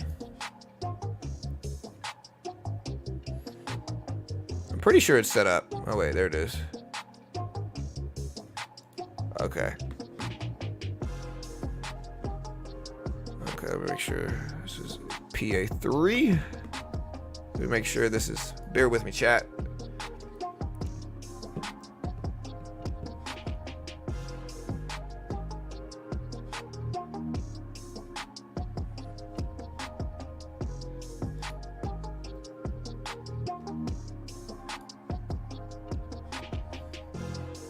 All right, so yeah. All right, that's it. All right, so here is my $300,000 Rhythmic funded account. Again, I'm still going to be trading micros on this thing, man, for sure. But look at the NASDAQ start to break down again. This is from Nvidia. Nvidia bounced it up a little bit. I might short this move. We'll start to scale into a short position, I guess is the point. I'm okay with it bouncing up, and I'm going to start scaling into a short position as it gets closer to the previous closing price. If we get it. If not, we'll take a small little baby gain. But I'd like to add some more, but we need a bounce first.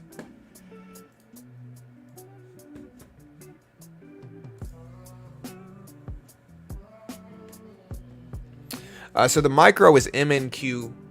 Oh, wait, no. This is... I need a... Oh, crap. I'm in the wrong contract here.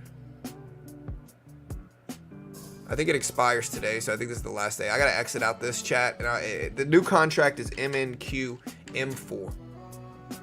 So this is the new contract of the micro. I'm going to enter this one instead. So yeah, contracts roll over every 6 months. So yeah, we're going to enter this. But yeah, this is the micro. So the micro has much smaller range. All right, so we're up a little bit.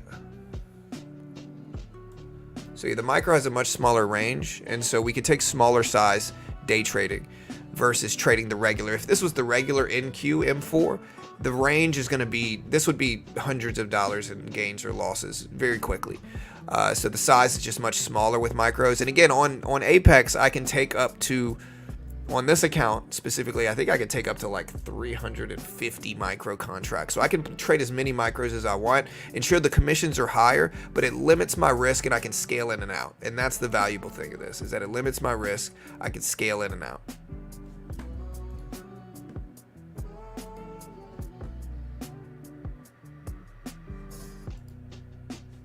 Boom.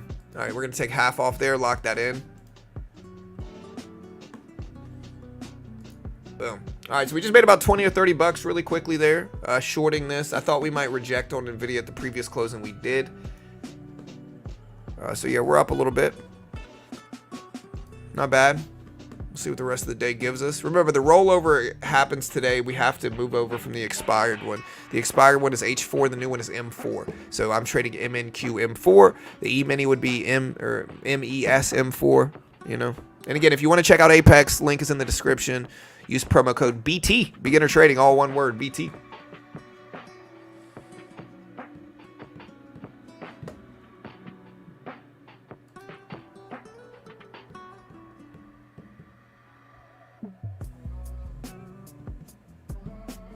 Brent, here's the link, brother. Again, just remember promo code BT. Here's the link, though.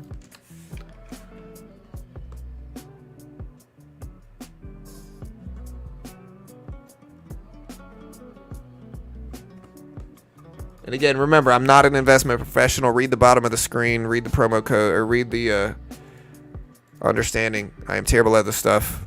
No idea what I'm talking about. Might be wildly wrong about everything. I'll leave it up for a little bit longer. I should have kept shorting this.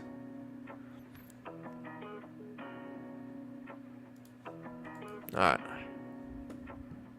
Yeah, when does Reddit IPO? It's next week, right?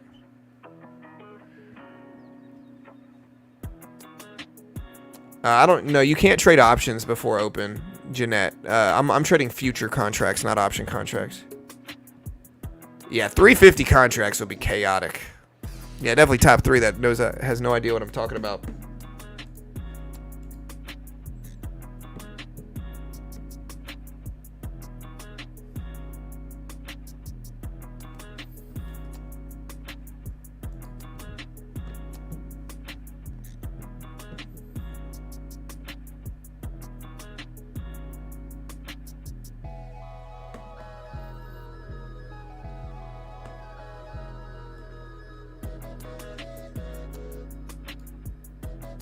Alright, so we're gonna start adding to this.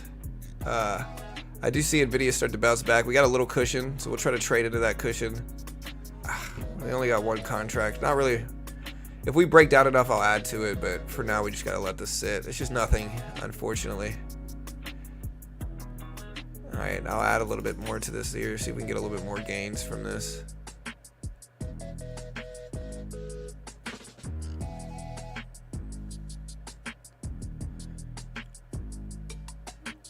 You know, we got funded on this 300K one a few days ago.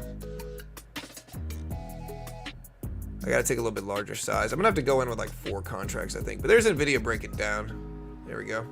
Take half off. Protect the trade. Take another half off. Just made another 20 bucks here, so it's kind of getting in and out quick.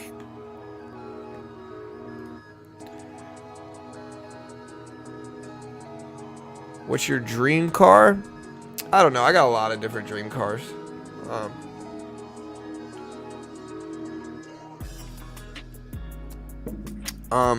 If I could buy any car,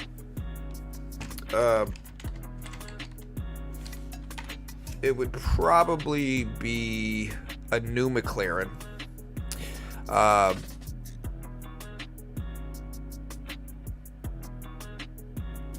Maybe a Ford GT. You know, if I could afford any car, but of course Ford GTs are freaking a mil right now. You know, the price of the 23 Ford GT is 1.7 million. If I'm talking about affordable supercars that I might actually buy one day, there's a couple different ones. Google bouncing up a little bit. One of them that I've actually been looking at is an Acura NSX, the new ones. I love the old NSXs. They were like a dream car back in the day. The new NSXs are really nice. They're fast. To the quarter miles time is 11 seconds. 0 to 60 is 3 seconds. So very quick supercar. And they give you that supercar look. You know what I mean? Like the NSXs give you that supercar look. So just put this in perspective. Here is an NSX. This is the Acura NSX. And so again, a lot of people, and it's a Honda, right? So it's for the most part reliable. So that's an NSX right there. Beautiful cars. Beautiful cars. If we're talking about conventional supercars, it'd probably be like, I'm kind of a Lamborghini guy. I like Lambos. So I'm kind of a Lambo guy. If we're talking about like that. I don't like the Lambo trucks, though. I don't like the SUVs. I think the SUVs are ugly. But I would get like, you know, a Huracan or something. Yeah, I mean, the old NSXs are really cool looking, you know. Here's the old ones, just to put it in perspective. The old ones are cool too, bro. But again, it's going to be hard for me to buy, you know, a $200,000 car from 1995. You know what I mean? Like, they're cool. But $200,000 car for 1995 is just, again, if I'm going to spend that much money on a car, I'm going to get something within the last 10 or 20 years, you know. PPI data's tomorrow.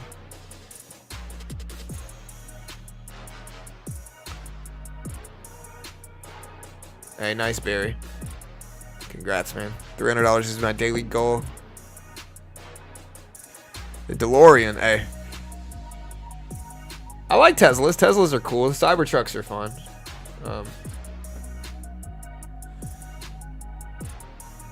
Right, exactly. The old ones are nice. The engine's a risk, for sure. In terms of the risk reward ain't good enough for that thing, you know. I like them, too. Listen, I grew up Fast and Furious. Came out when I was, like, young. And so I wasn't really into JDM tuner culture. I had, like, a Honda Prelude with VTEC. My boy had a GSR and a Type R. Like, we had a lot of cool cars that we used to race and do all this fun stuff.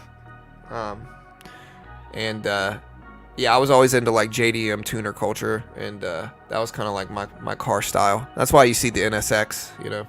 Stuff like that are fun. I like muscle cars, too, though. You know, I do like muscle cars. I'd get like a GTO though or something. Like an old 1969, 68 GTO. The new Corvettes are alright. They're kind of saturated now though. I see them too much.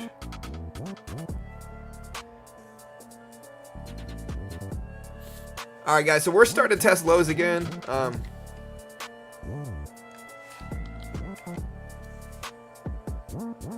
I think you mean a 3000 GT VR4, right? The 3000 GTs are cool.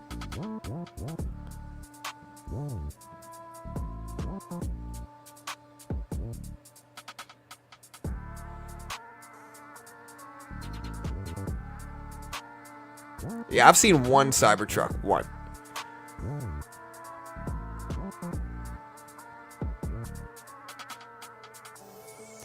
Right, exactly, Rich. I'm not trying to drive it. I like some old cars, but if I'm going to get an old car, I'm going to get like an old muscle car. I'm not going to get an old tuner car. I'm gonna get an old muscle car or something. The only old tuner car I would get, with the only exception, is a twin turbo 1994 Toyota Supra. That's the only old tuner car I would ever even consider getting. That, or an old Skyline, an old R34, that, or maybe like a Sylvia. You know, those are the only 3 tuner cars that I would still buy, but they certainly wouldn't be my main car. Like, those are not going to be reliable. Unfortunately, the old motors blow easier, and so yeah.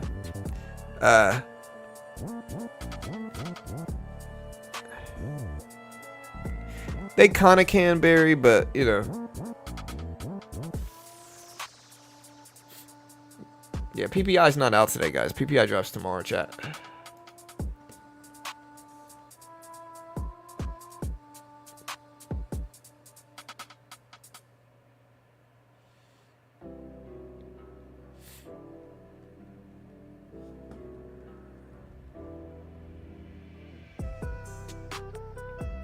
Free by Grandma. I think you're probably a little bit behind the stream. Hit the live button. All right, Droopy, you're acting kind of strange. You're probably somebody that's been banned before, and now you're turning into a troll, I'm assuming, you know? Yeah. I don't know. I had a friend who, he bought a 240SX, and he swapped out the motor for a Sylvia motor. And, like, he wanted to run so much boost, and I told him not to, because I told him he needed to lower the compression or rebuild his internals, because it's a used motor, and that's too much boost. And he did it anyway and blew the motor within like a month, you know. So I mean, I don't know. While they might be built to handle it, you know, a 30-year-old motor is a 30-year-old motor, and so there's just risks there. Anyways, Nasdaq consolidating looks a lot like Nvidia here, you know. And this is why I always tell people, like, you could day trade the Nasdaq. It's gonna move a lot like Nvidia most of the time. Like, look, big pullback bounce, big pullback bounce, right? The big thing to watch right now, I think, is Nvidia, whether Nvidia can get over this previous closing price right here. So you see this light blue line is the previous closing price. It's the level in which it goes from red to green, green to red.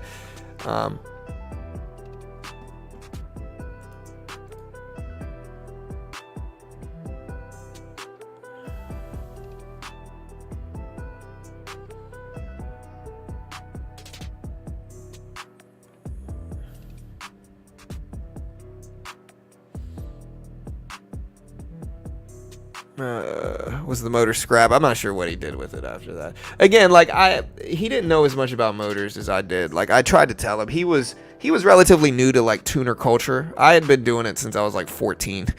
And so I understand, especially, like, you got to rebuild the internals a little bit, you know. Now with 240s and Sylvias, I know they can handle a little bit more boost than normal. But still, like, you want like, what he probably didn't even need to rebuild the motor. He should have just never ran that much boost, right? Like, you didn't need to run that much boost. You know, the more greedy you get with boost, the more likely you are to blow your motor, you know, unfortunately. And that's what ended up happening. And I don't know what he did with it after that. He didn't rebuild it. Hey, what's up, Tiny? Yeah, I'm using Rhythmic with Quant Tower, Dan. Somebody saying, oh, I can't play John a compliment unsubbed.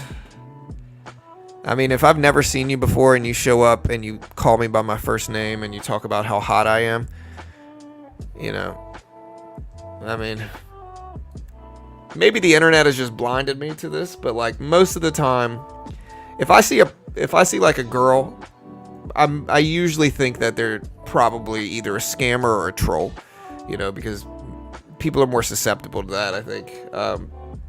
And so if you're immediately here, I've never seen you before, and you're trying to boost my ego, again, I'm going to assume you've been banned before, and you're just kind of showing back up, trying to take a different approach. Maybe I'm wrong. If so, I'm sorry. But, you know, I don't know what the odds are that I'm wrong there. Yeah, definitely top 3 hottest YouTubers in the world right now, for sure.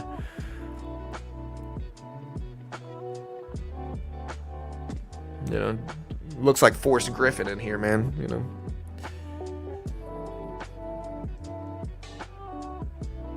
All right, so Nvidia's consolidating under the previous close. That's the red to green level. We'll see if it holds. Nvidia, I think 900 is like a big spot. So I think, like, regardless of the previous closing price, I think we should look at 900. I think that's a big level. Like this level right here, I think very, very big milestone level, psychological level, whole dollar. I just think that's a big spot we want to watch. But you are good looking, John. Oh, well, thank you, man. Listen, I appreciate it. Listen, I know I'm good. Listen, when you look like this, I mean, you just know.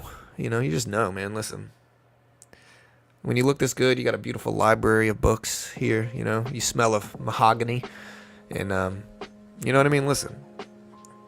It's hard to be humble here, you know. Top 3 in the world right now.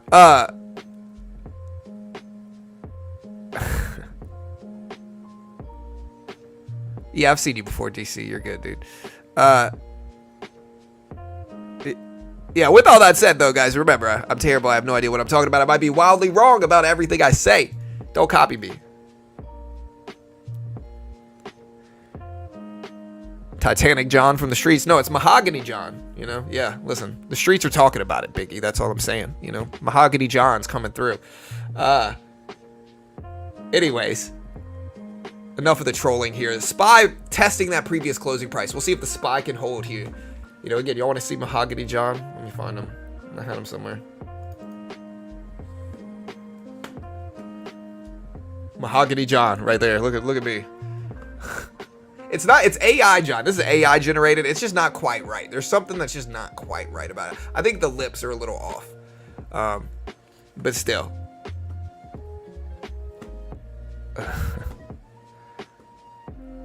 The most humble trader in the world, that's right.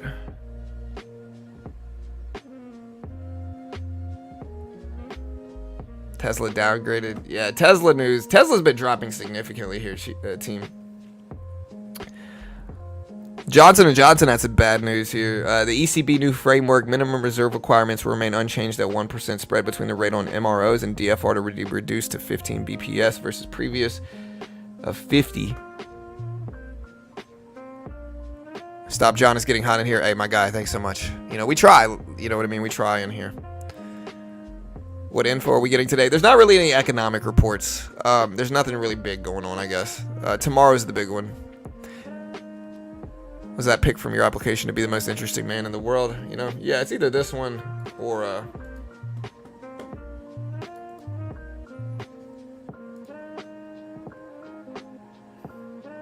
have to find the other one. There's another one too of AI generated snooty John. They look like this. They took this. This is straight out the Titanic movie. They must have just replaced my head with Jack. John Dawson right here, you know. But hey, thank you, franchise. Appreciate the love, man. Thanks so much. Yeah, there's an activation fee. Mine was like $90. Yeah, Friday's quad witching day as well, Chad. So it's kind of a crazy day. If you don't know what quad witch is not really quad witch, it's triple witch. But quad witching day is a day of historical volatility in which historically all 4 major contract types expire. There's no such thing as stock futures anymore, though, single stock futures. I wish there was. That'd be nice, but there's not. And so it's really just triple witching day. There will never be another quad witching day again, simply because there's not 4 contract types to expire. There's only 3 now. And again, this includes stock options, index options, and index futures, right? So index futures, the S&P, the NASDAQ, you know, index fund futures. Index options, you know, the S&P option contracts, and index options, and then stock options, you know, Apple contracts. They all expire same Friday, which is triple witching day, this Friday. It's a day of historical volatility. A lot of the time you get kind of crazy moves that happen in those periods. And so again, we'll see. We'll see if we get some volatility on Friday. Again, tomorrow is PPI. It's the producer price index. It's the second half of the consumer price index data that dropped yesterday. So yesterday we had CPI. Tomorrow we have PPI. Friday we have triple witching day. And then again, tomorrow we also have retail sales and jobless claims unemployment filings. So in terms of like inflation and all that stuff, we got a lot of stuff that's coming out this week. And then next week we have the FOMC meeting and the Nvidia AI conference next week as well. That might influence things as well here. Maybe cause some AI hype heading into it. Do y'all think it'll help or hurt AI, I guess is the question. I would assume it's going to help it. And maybe there's an idea of like buying up AI stocks right now. I think this idea is incredibly risky, though. Do not copy me. Do not do it. I'm probably not even going to do this. But I think you could argue that leading into the Nvidia conference, you're going to get AI strength at this conference. And so there is an argument of like, hey, we might get AI strength at this conference. Let me buy up some tech stocks now and see if it has some positive sympathy from the Nvidia conference next week. Again, I think there's risks there, of course, because you don't know what's going to happen, so just be careful. But I'm sure there's at least some traders doing that, no? Apple's starting to move up a little bit as well with all this stuff. So look at Apple here on the bottom right. Apple up to 173s.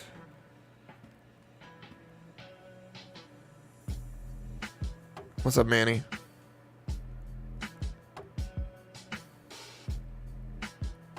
Might be a solid news event. Maybe. Might be by the news event too, though. Do you think Apple's a good price? I think Apple has a relatively low PE ratio. So, I mean, Apple has a low PE ratio. Maybe there's an argument for buying it, but I don't know. I think we'll see a rate cut this year. I don't think it's going to be this month, though. I think it's next month. So, I don't think we'll have a rate cut in March. Again, you can look at the CME watch tool to see the probabilities. Here's the CME Fed tool. And look at Apple rip up on the bottom right here. Look at Apple start to push. But again, here's the CME Fed tool. Again, 99%. After inflation data came in sticky yesterday, again, this is more likely to go up with higher inflation. Why? Because this is a pause, right? A more hawkish response versus this. This is a rate cut, signaling less inflation fears. This is a rate pause, signaling more inflation fears. And since yesterday, this was 97, but since yesterday's inflation data came in hot, this increased to 99%, and this went down to 1% chance we cut rates this month. And so again, it's just super, super unlikely we cut rates. Although crazier things have happened, we'll see. We'll see what happens. Right now, we have Apple pushing up and Nvidia pushing down. So again, these blue chips are moving in opposite directions, and you can kind of see the NASDAQ is flat because of it, right? Because the NASDAQ is the 100 largest companies in the world, and these are both really heavily weighted stocks. Apple, Microsoft, Nvidia, all very heavily weighted stocks. And so again, what you see is if Nvidia is breaking down and Apple is breaking up, sideways action happens like this.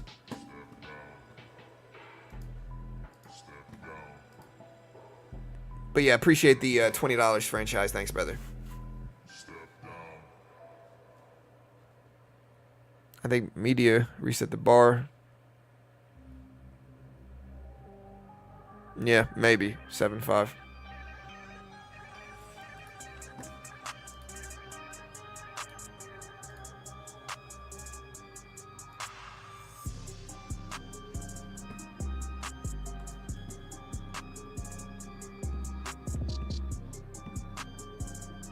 You're just arguing to argue, Phantom.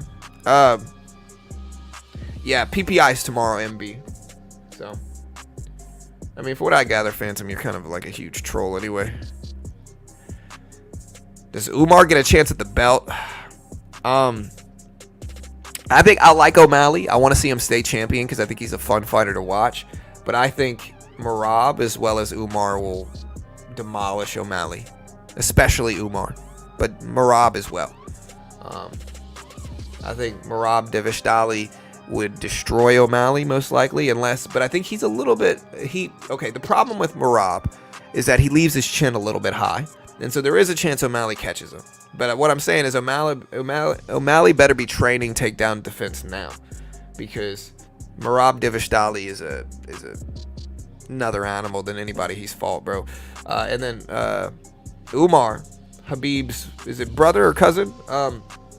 He is like another version of Habib. He'll be champ eventually. And so again, I think O'Malley's belt days are limited right now.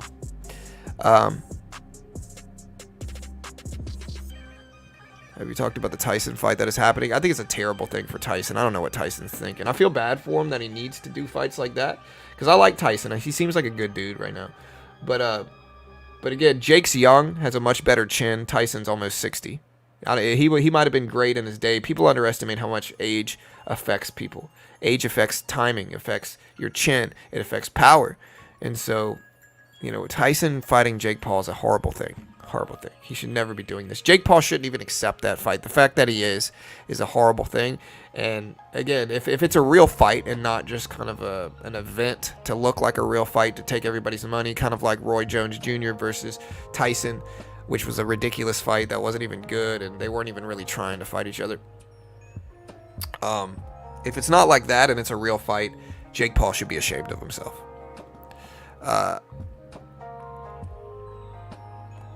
Tyson needs the money if he's taking that fight. You know, that's a bad fight for Tyson. All right, guys, Google almost green on the day. Again, market's flat. Apple rip it up. Nvidia moving down.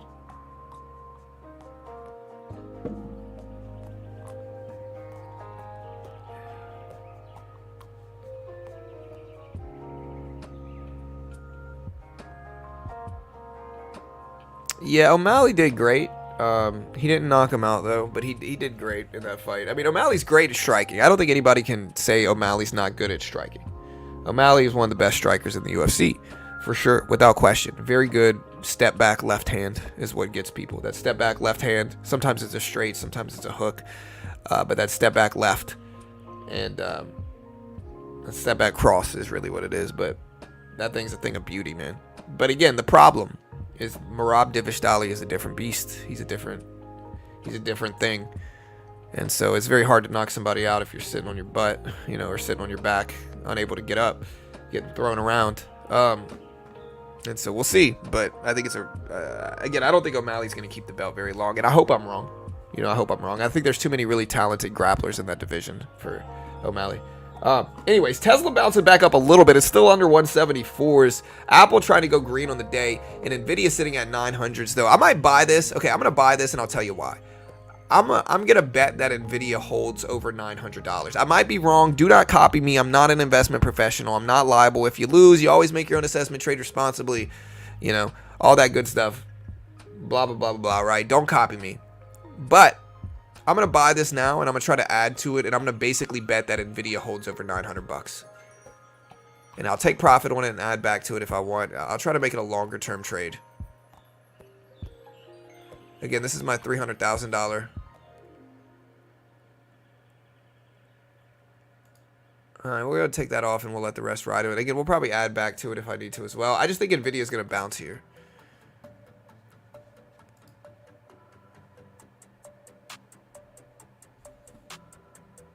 Oh, yeah.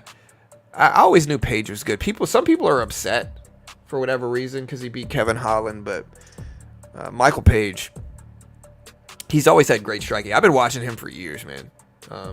He's like Anderson Silva in that way, but he's just really, really, really, really good. It'll be fun for him to watch. He's a little bit past his prime now, unfortunately, but you see how bad he beat Holland, man. Do not copy me. I don't want you to copy me. Don't do it. I'm not liable if you lose. Always make your own assessment. Trade responsibly, chat. Remember, Mahogany John doesn't know what he's talking about. And I have no idea what I'm talking about either. All right, so we're in 2 contracts. Again, I'm going to take like 3 or 4 contracts here and try to go long. The only risk here is that we're still pretty... Nvidia might pull back to 900 to test it, is the risk. But we built up a little cushion. I'm going to try to swing into that cushion now.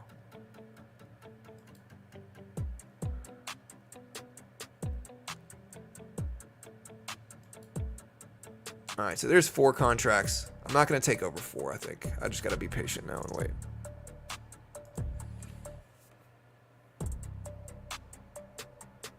Yeah, but Tyson worth 10 mil, Alba worth 400 mil. It all has to do with what they did with it, though. Like, Tyson had 100 million. He used to make so much money per fight. But he squandered it, unfortunately. He bought Tigers and all this different stuff with it. Again, I talked about it yesterday, guys.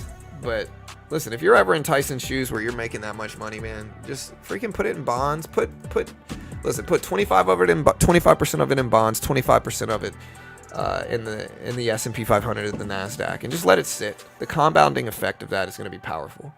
You know, again, you take $25 million and you put it into the stock market. Within 10 years, 1, 2, 3, 4, 5, 6, 7, 8, 9, 10, you're going to have $64 million from 25 million. $64 million from 25. And so within 10 years, you know, you take $10 million and you put it into the S&P 500. We'll do 0.08%, right? So we'll do this a little bit better. I'm gonna go ahead and take half of this off, protect the trade, and then I can really let the rest run. But again, you put $10 million into the S&P. We'll call it 8%. We'll make it a little bit more reasonable. All right, with compounding, 1, 2, 3, 4, 5, 6, 7, 8, 9, 10. You're gonna have $21 million. All right, so again, that's all you gotta do. Is do that. Again, you put it in bonds, noticeably less returns. You take 25 million, put it in bonds. Every year, you're gonna earn $1 million. And then at the end of that 10-year period, you're gonna get your 25 mil back. You know, there's just a lot of reasons to like diversify into bonds, the S&P 500, the NASDAQ, whatever you want to do. And then you can live off the rest, right? You get 100 mil, you put half of it into those things, you live off the rest, you'll be fine. You can't touch it. You got to just let it work for you. You can't, you know, want all these different things.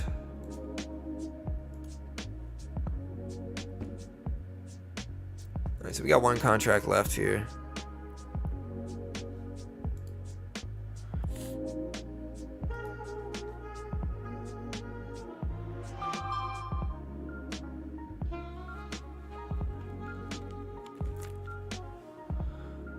Apple starting to run. Let's see if it drags everything else up.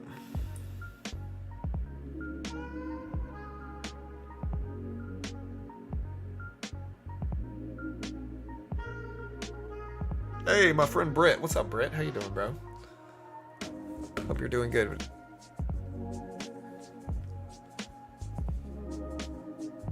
He's saying Tyson was worth $300 million. You know, 300 mil.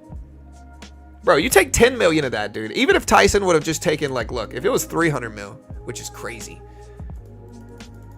You know, and I think Tyson's a good dude. He seems like a really good dude. There's a good documentary on him. But yeah, you take 300 million, bro. Let's say you take 15% of that, right? $45 million. You stick it into just bonds, which are guaranteed returns. Just bonds. You're going to make almost $2 million a year. And then at the end of that 10-year period, so over 10 years in interest payments alone, you're going to make $18 million. And then you're going to get your,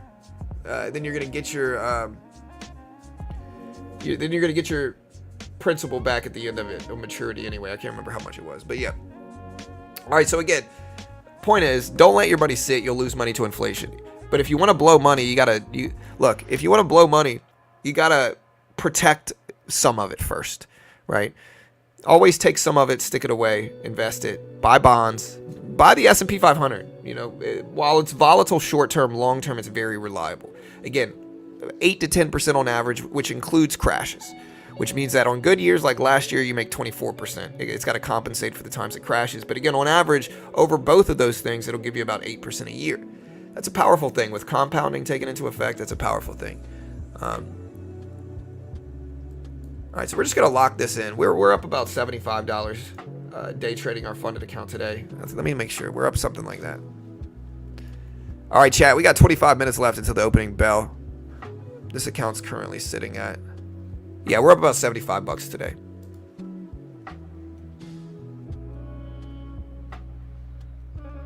The math doesn't work well enough in multifamily renting.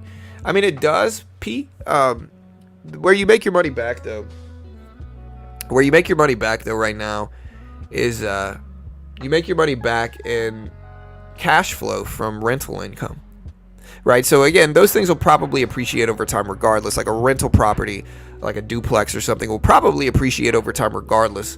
But outside of that, the money you make in cash flow from rental payments plus the appreciation, let's just call it 5% a year, is going to make it still a very good investment if you sit on it and you manage it right. That's the big edge. You just got to do it right.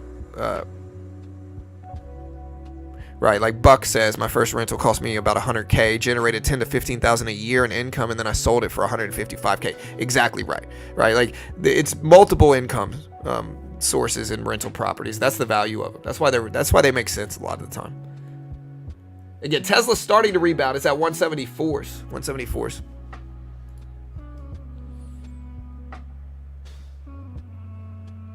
Yeah, financing right now is a terrible idea because interest rates are freaking 8%. You know, it's going to cost you 3 times what it cost you 4 years ago to get a mortgage right now, regardless if it's an FHA or anything.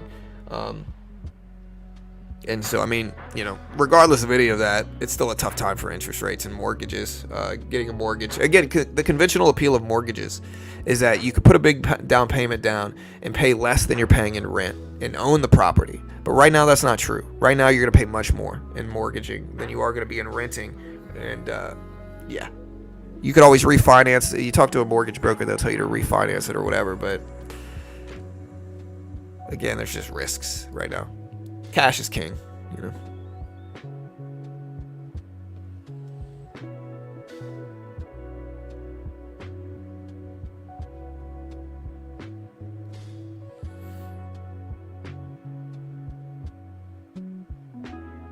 Five Airbnbs. Nice. I thought about getting into that game. Google started to bounce back up. And remember, we did buy Google a couple days ago. We're still in it. I think I'm just going to let it work, though.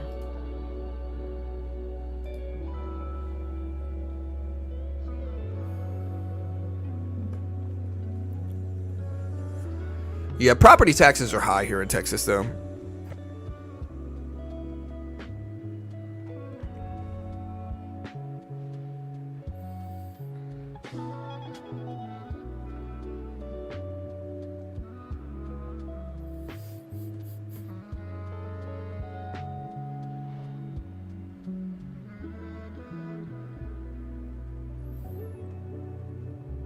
Yeah. 1.9 Bronco, 0% on truck, 2.2% on the house. Yeah, I don't know. I mean, you might see it again, but it might be a while. Right now at 8%, those things are looking amazing, of course. JP Morgan and Apple yesterday. I haven't looked at bank stocks like that, but bank stocks are up so much, I'm nervous to buy them where they're at right now. Bank stocks, bank stocks are up huge on the year. So I'm a little bit nervous to invest in them at these super high levels, to be honest.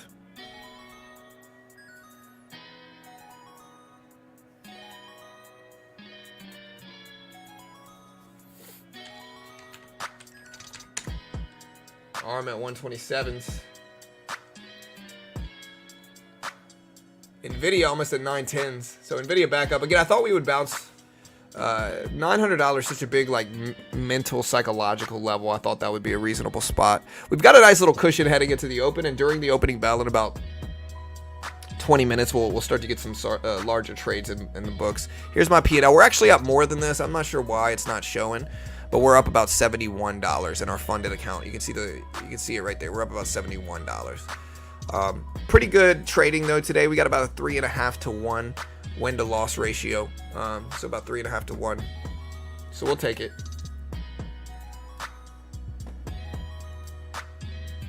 AMC, yeah, I'm in AMC. I mean, I don't know, man.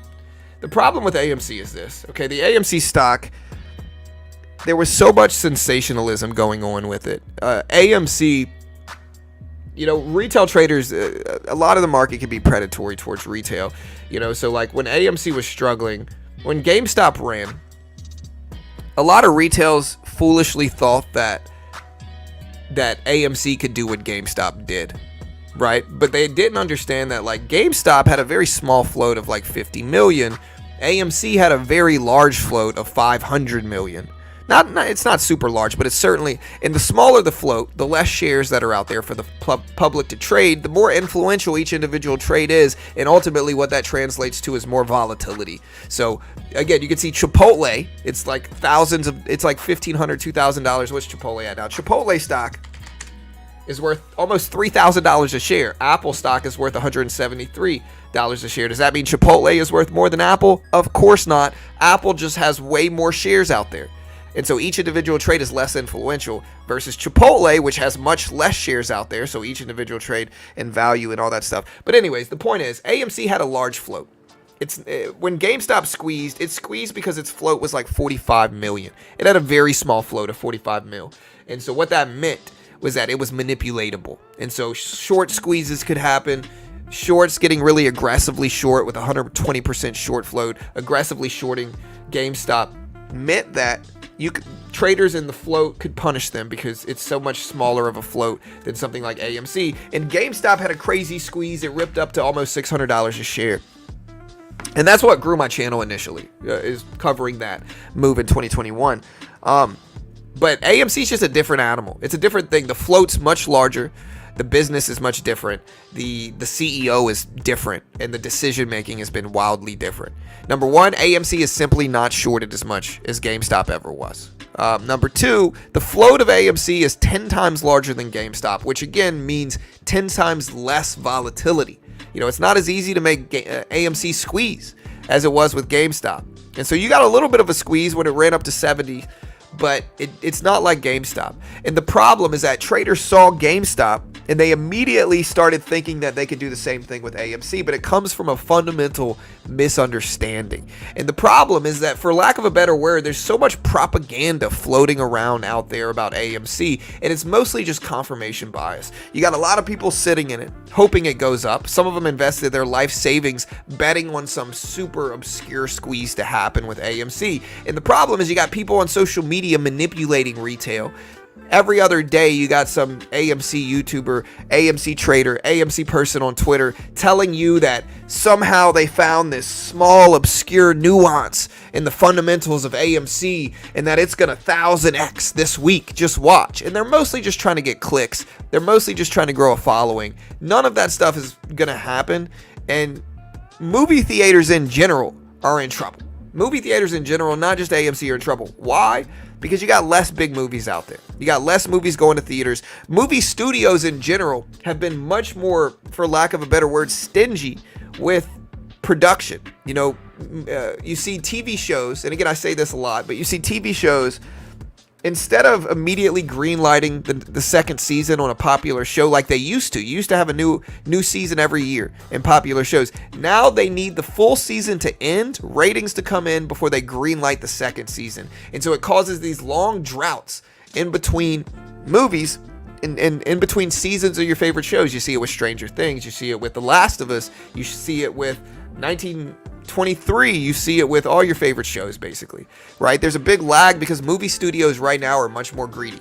They're much more strict with greenlighting new seasons. And the same thing is doing it with movies as well. In movies, it's the same way. But in terms of all of what I'm talking about, like the overarching point I'm trying to make here is that movie studios are less likely to spend the money to put movies in theaters right now. Right? Like, they're less likely. Only the biggest movies right now go to theaters. And that's much different than historical standards of movies, right? Historically, most movies went to theaters and then went to DVD. Now it's the opposite. Now most movies go to streaming and only the biggest, like Dune, go to theaters. That's the difference. That's the big thing now. And again, it's something that is going to negatively affect movie theaters over time. I think movie theaters are always going to make money. I always think movie theaters are going to be around, but I think they're going to lose margins over time. They're going to lose interest. They're just not going to be as popular as they once were, unfortunately. And I'm a big movie guy. I love movies. But again, I think that's a very self-evident thing. I think it's very obvious. And so again, in the end, it's bad for AMC. And I'm in AMC. I hope it goes up. I think it's down too much. Like, I think AMC has dropped way too much versus where it could be, and so that's why I'm holding it. That's why I'm in it. But there's obviously risks there, and I hope it goes up. I hope I'm wrong. I hope it flies. But I think at this point in time, I've just heard it so much. This crazy squeeze is going to happen. I'm just incredibly skeptical.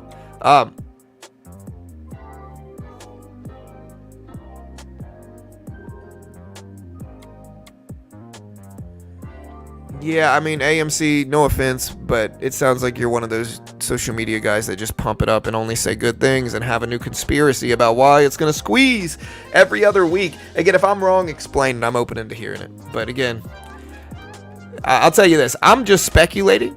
Nobody knows for sure, and all we can do is guess, and that's my guess.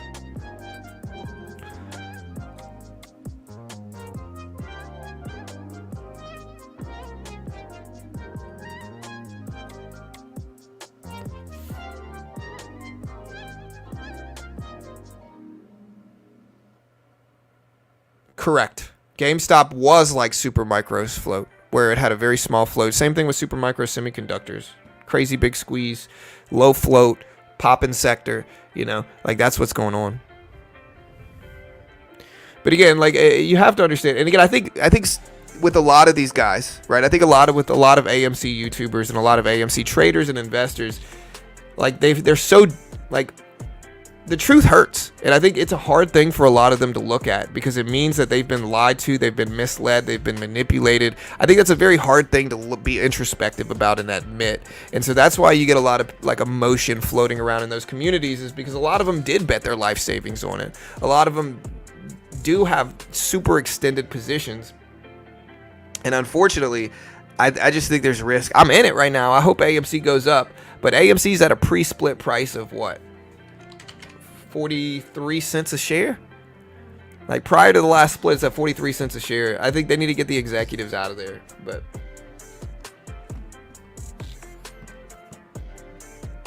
all right, chat. Hey, we got 13 minutes until the market opens. 13 minutes. Yeah, I mean, they did the special dividend. They did a lot of stuff. Again, it's just risks. And again, what you hear a lot is people saying, that's not true. But they don't support it with any actual data. They just said, you're wrong. Rah, and then they run off. But like they never actually like give me any supporting data to back up. Like, which just means it's emotions. Like they're just emotions are high. Again, if I invested my life savings into a, you know, again, I'll tell you this. Successful companies don't need to put out that type of marketing. They don't need to shame you if you sell. Successful companies just don't need to do that. Apple doesn't need to shame you if you sell Apple. They don't care either way. They know they're going to be fine. The only companies that truly make like shame you if you say negative things, or shame you if you sell, are companies that are trying to talk you into holding a wildly depreciating asset. And that's AMC over the last 2 years for sure.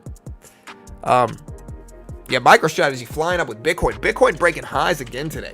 Bitcoin at $74,000 almost. So Bitcoin going great. Where was the actual price? Let me look at CoinMarketCap. And again, maybe I'm wrong. I hope I'm wrong. I'm in AMC. I want it to go up. But at this point, I'm skeptical. And again, I blame the executives in the company, as well as like unrealistic expectations for it.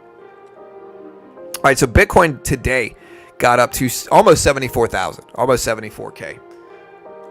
I think it's possible we hit 100K this year. Apple just went green again. It's up to 174s. I mean, a lot is relative. I hold some. Apple moving up, Google moving up, Tesla still down.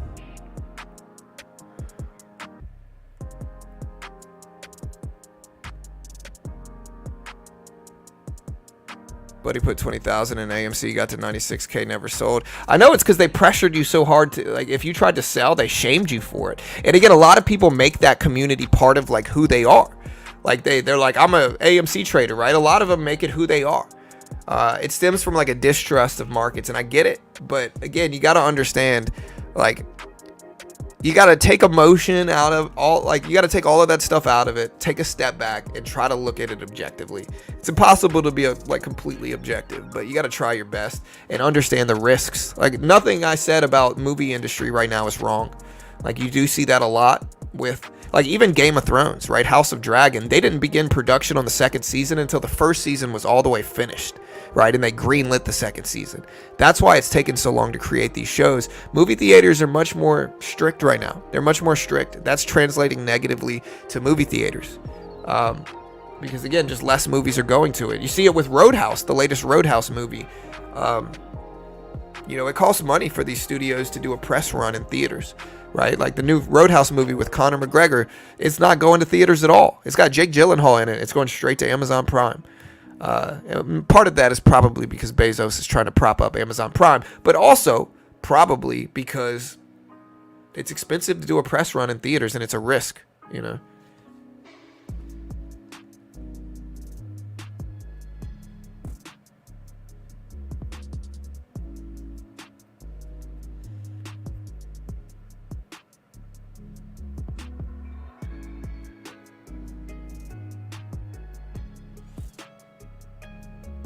I mean, a squeeze could happen. It's not zero chance.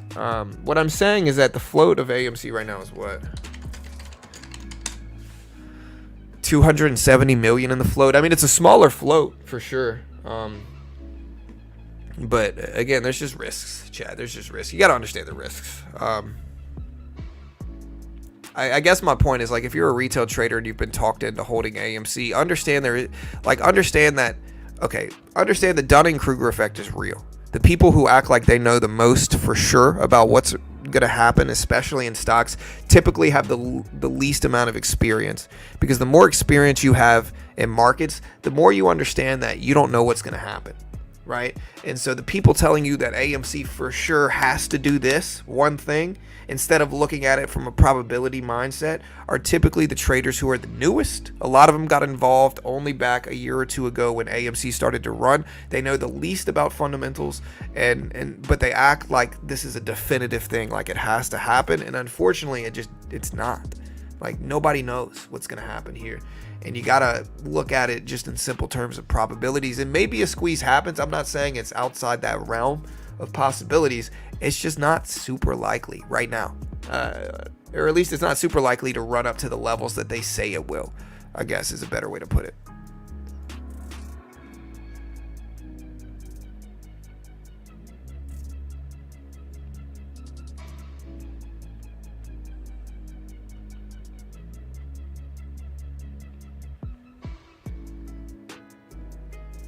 All right, chat. Google up Apple consolidating right over that previous closing price. Remember, tomorrow is PPI inflation data. It's the producer price index.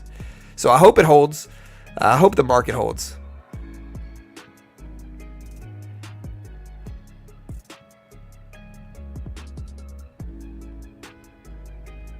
Hey, well, nice, son. Congrats, bro. I guess.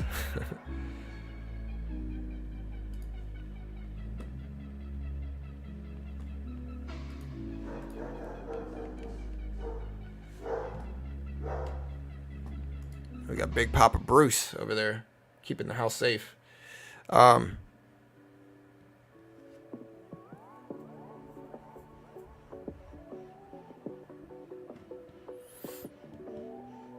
traditional entertainment's on the way out. It makes more sense in a smartphone. Like the what led us to that prognostic is, he's talking about a streaming bubble, is smartphones. You know, like smartphones, like nobody wants to watch a TV channel right now. You don't need to. You know, you have too much access to entertainment from your phone now. And so that's why streaming is taking over versus conventional TV, is because you watch stuff on your phone, you know. Now, TV shows are different, and again, they're immune to it because I think people still watch shows and movies. But again, I'm talking about specifically the movie industry as a whole. There's still a ton of great shows out right now. You just got to understand the vulnerabilities for theaters in general. And theaters in general just have much less people there than they did 20 years ago.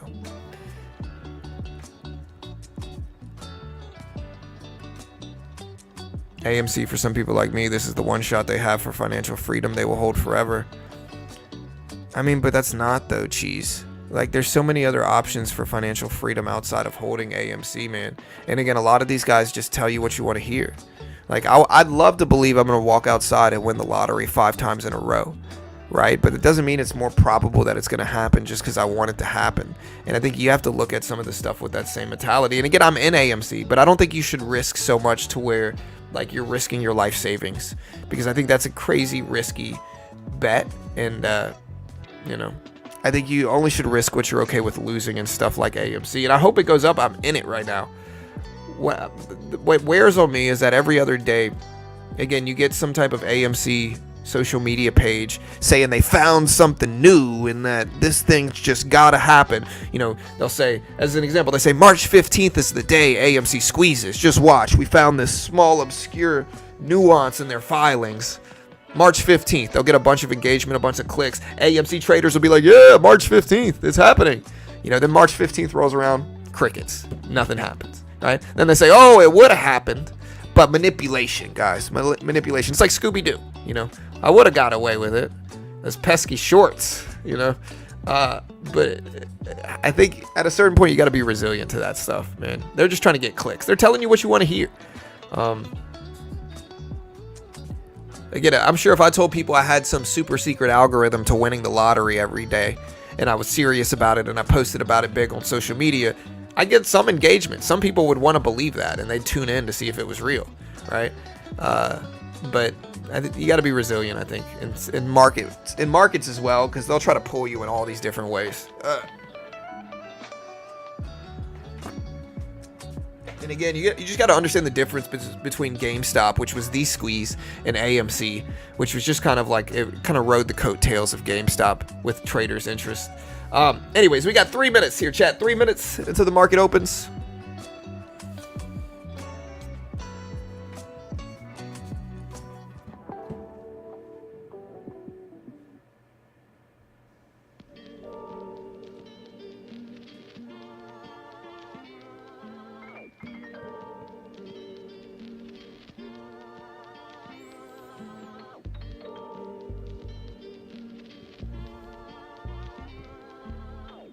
Yeah. Game of Thrones is one of my favorite shows. I like House of the Dragon too.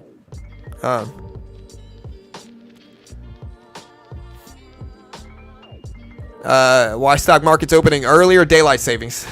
4K happened on the 10th, so 3 days ago. Pushed time back an hour. Or no, we leapt forward, so we pushed time up an hour.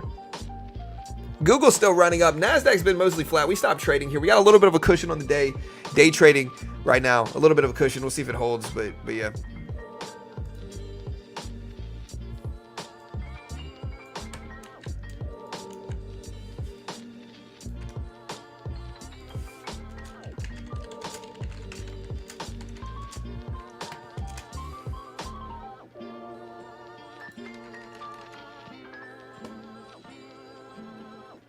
All right, chat.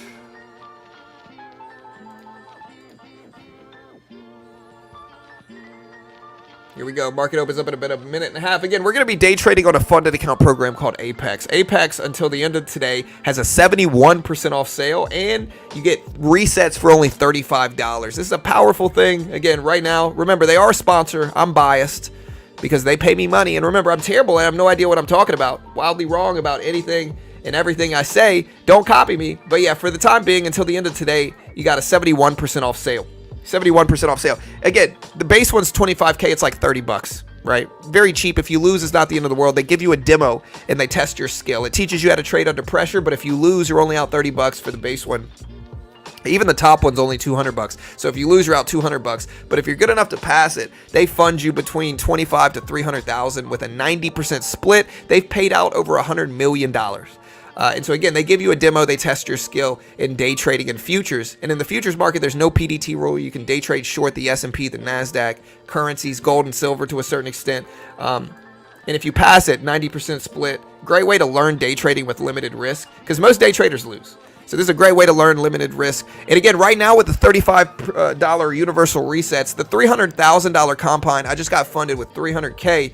It's $200 to initially sign up, but to reset it if you fail it is only $35. So very cheap. Check it out right here. Here's the opening bell. Remember to use my promo code BT, beginner trading BT. Here's the link in chat. Yeah, it's monthly, but once you're funded, again, you can take withdrawals from them and everything. You just gotta check out the site. If you go to the link I posted, check out the site. You'll see the rules and stuff. Anyways, chat, let's watch Tesla. Tesla bouncing up. Apple trying to move back up. Apple's mostly flat. Let's watch Nvidia though. Nvidia's a big one to pay attention to.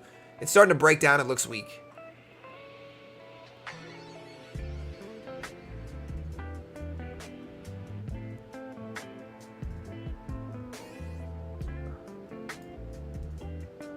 We're shorting one contract at the opening bell. Very risky trade since the open, but we'll play with it. All right, so we just made $15 at the opening bell. Little scalp. I'm kind of nervous holding through the opening bell. We're up about 80. We're basically up $100 right now. People keep talking about MicroStrategy. It's probably, Michael Saylor and Bitcoin. All right, so there's the breakdown here. Watch Nvidia. Again, I'm looking at Nvidia to maybe bounce at $900. And so I'm going to look to see if it gets close, and I'm going to start buying it up. There's one contract here. We'll take a little risk. We got a cushion. 2 contracts. We'll get into maybe 4 contracts and take this risk.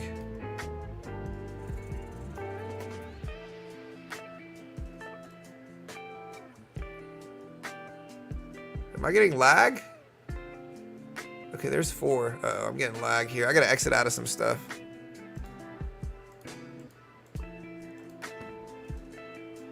Now we just took half of that off. Took another half off. We'll go ahead and cut the rest of that. So we got a little bit of lag, but I'm pretty sure we just made a good bit of money. Yeah, so now we're up 130 bucks today at the opening bell. I still think the trade idea could work the same again right now. One contract here. We'll start small. 2 contracts. It's kind of a risky endeavor here, chat, so just be careful. I don't want people copying me necessarily here. All right, we took half off there. Beautiful bounce. We'll cut that too. Scalp again. We're up about 150 on the day now in our funded account. So far, so good. Google up to 140s. Apple up to 170s.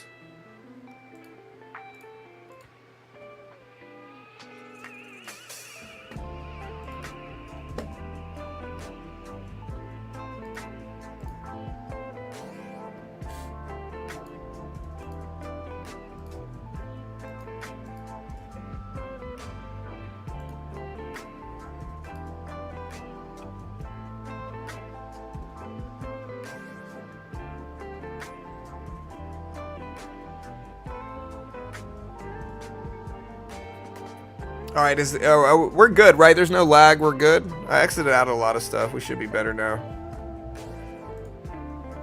Apple's starting to run up.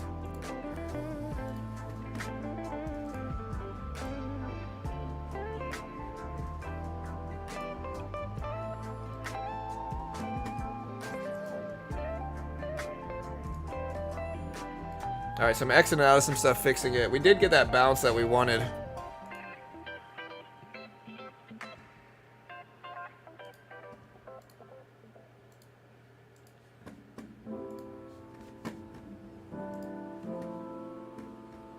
Big pop. Okay, good. Again, if you do use Apex, just remember promo code BT, beginner trading BT.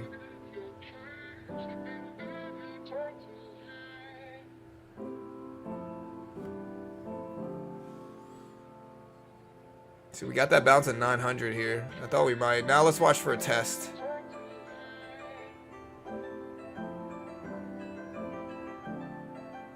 I want to see if it retraces.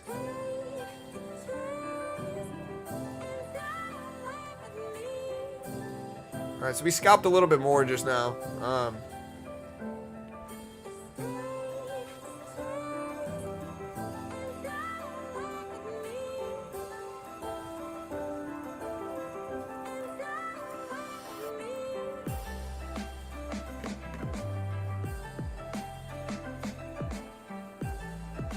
Watching Nvidia at $900 here.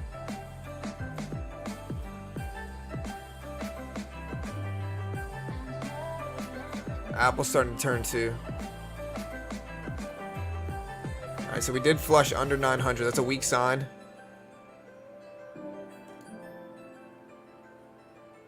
All right, we got 2 contracts here short.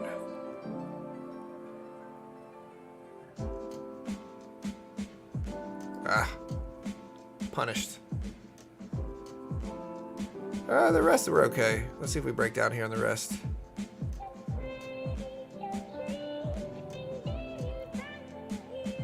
I'm gonna cut this. I don't like this. So we're still up 130 something on the day here. Nvidia did bounce at 900. I'm gonna give it a chance. We'll take another longer term position here on the long side. 2 contracts here.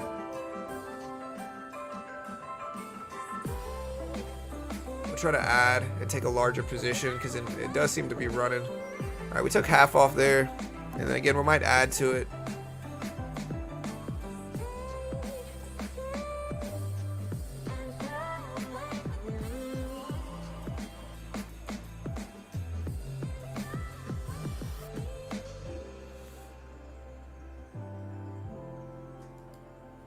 We got 3 contracts here, 3. Oof, just getting punished fast. I don't know what happened. We're still in this range. I got to get ready to break this range, though. All right, so we're out. We're still up 100 bucks. It just broke down a little bit too much. It's being a little bit too volatile for me, I think.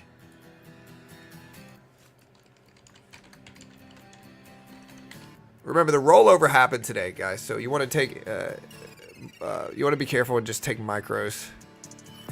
Or not take micros. You want to make sure you roll over your contract here. Apple's starting to look weak, but Nvidia's starting to run up. Interesting.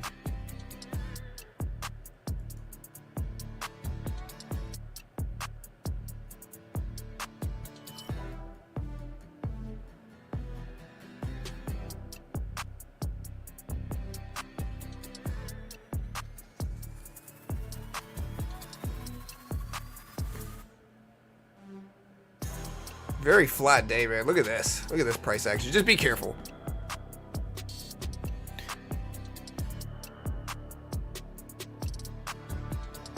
Okay, yeah. Hey, yeah, who chill out a bit. Like I said, you can mention MicroStrategy. Don't post about it every 10 seconds, please.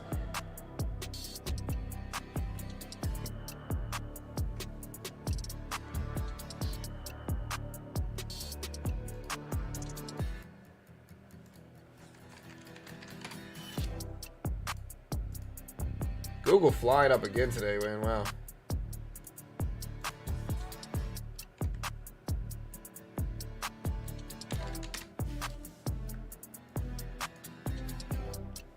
Microsoft down. I guess I'm going to try to short this. 3 contracts. Cover. Cover. I'm gonna add a little bit to this.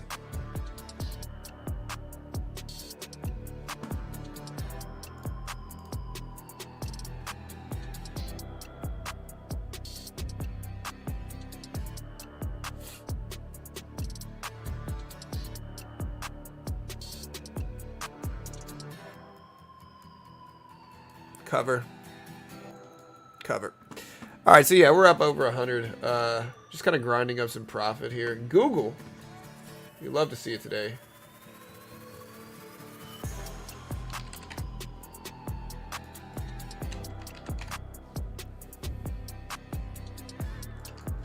Take a little bit off of Google here.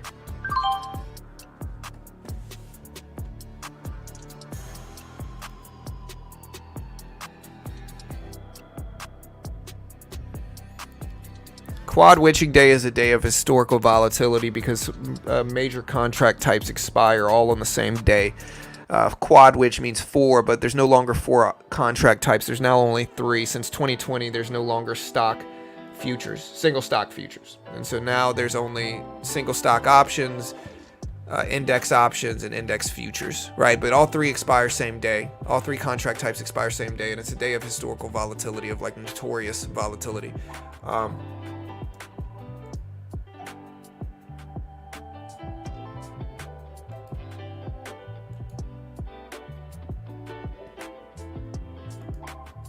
So there's 4 contracts here. I like the cushion we have, but I also think it might take a little while to play out. So let's give it some time.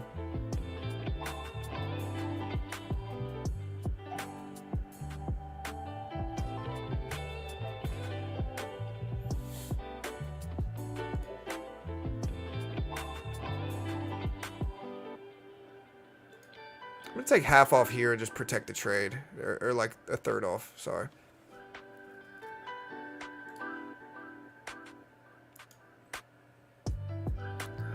There we go. Took more, locking in profit. We'll hold the rest break even if it can't hold down. If it breaks down more, we'll add to it. Take profit off quick, get out the rest. So yeah, we're up again. We're up about almost 150. Shorting mostly.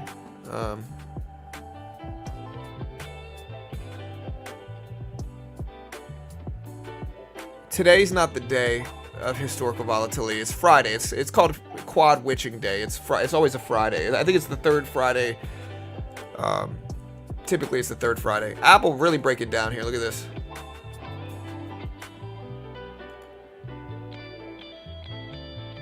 Why is everything red today? Nvidia breaking down a little bit. Oh, I'm still green on the day. What am I green on? Snapchat. Oh, nice. Snapchat and Google. I'll take it.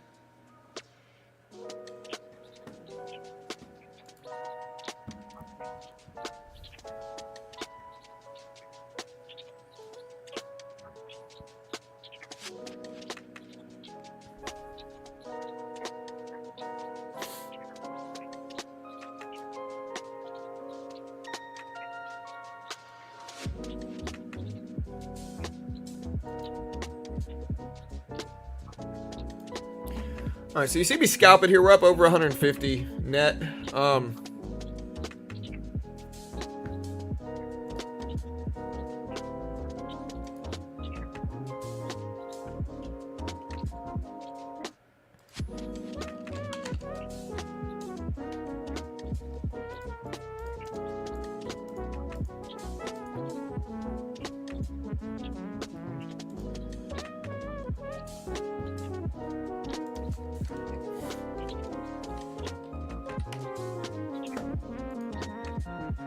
Now we're getting kind of consolidation here, team.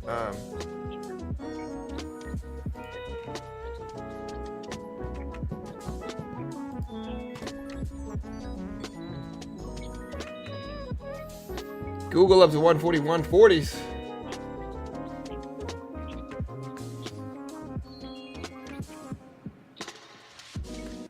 Apple breaking down to 171s.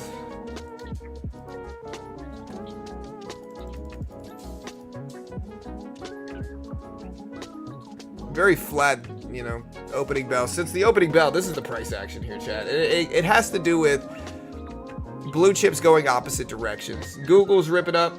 Some other stuff's ripping up. We're slightly down. And again, that has to do with Nvidia breaking down and Apple breaking down. But again, on the other side of blue chips, like again, that's Nvidia and Apple. We also have Meta going green since the opening bell. Amazon trying to move up since the opening bell. Snapchat moving up, but now we're starting to see a flush here. Big red candle, but again, I've already made money. I don't know what I'm gonna do here.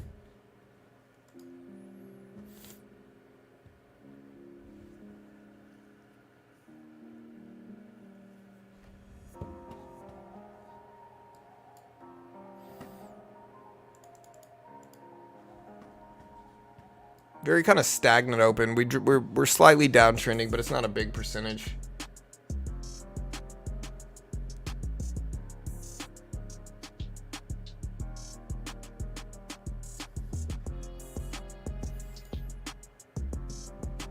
All right, so there's the Nasdaq cracking lows. Lows of the day. Rebounded right up. Watch Nvidia here. Nvidia is going to be a big influence. It's right around 900 bucks, and it's been kind of stagnating around 900 since the open.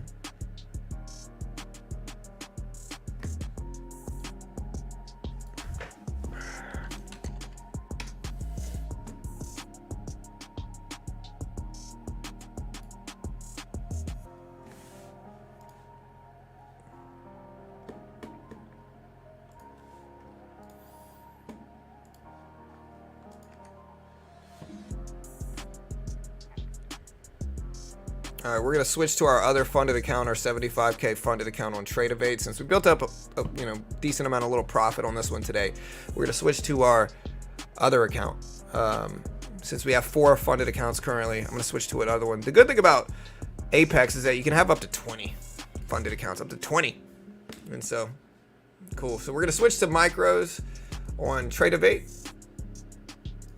We are seeing a flush down, a breakdown, weakness here.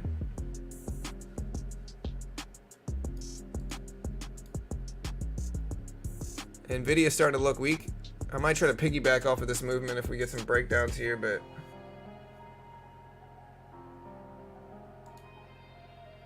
all right, we're in 2 contracts.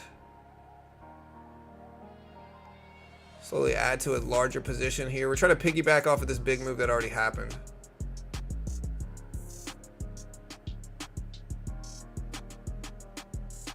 We got 6 contracts here.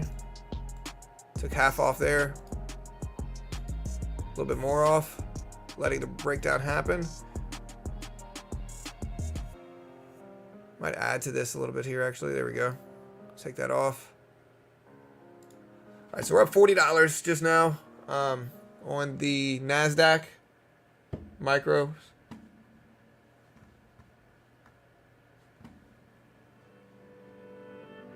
Yeah, it could be a quiet day because of PPI data coming out tomorrow. PPI inflation data drops tomorrow.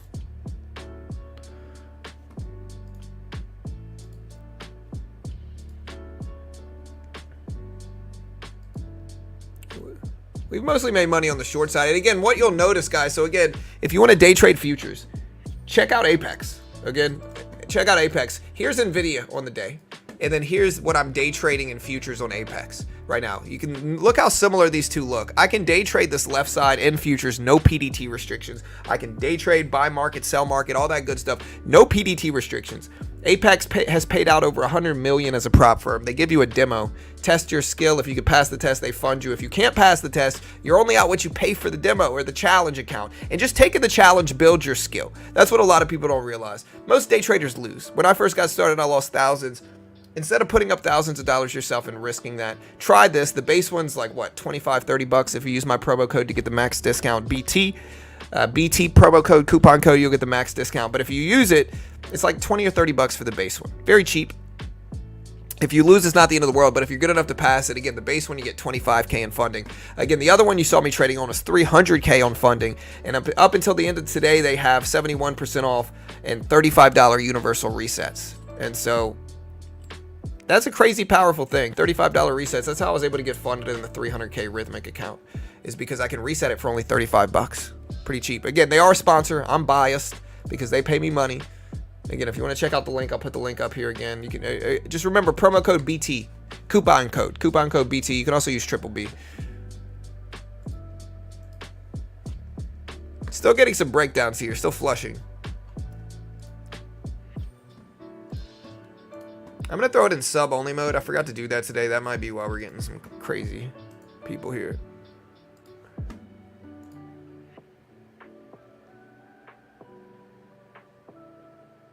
What do you think of AMD? I heard people talking about AMD breaking down. Amazon just cracked lows. You know, AMD obviously benefiting really well from microchip strength. But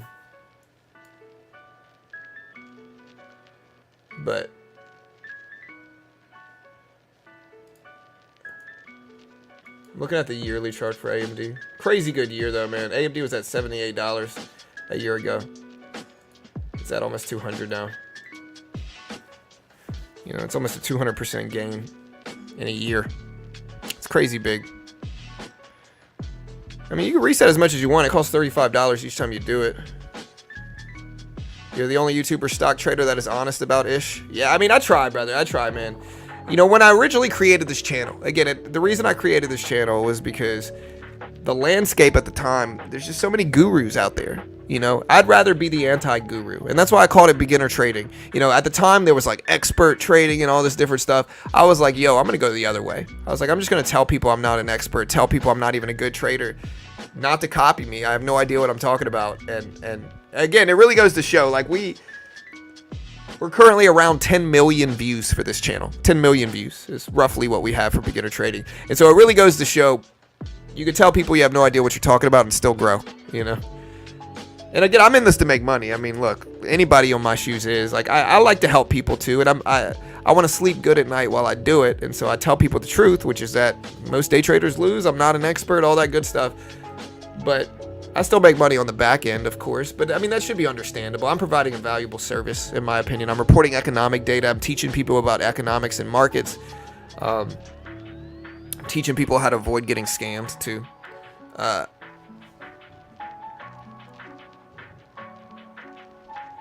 Yeah, I'm definitely not a pro trader. Not in terms of, like, I don't live off of my trading profits by any means.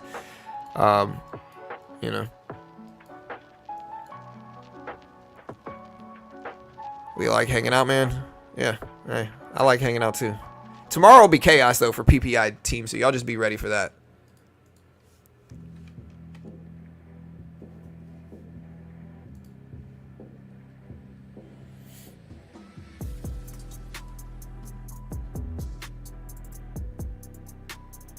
Helping us avoid lonely trading, that's the goal.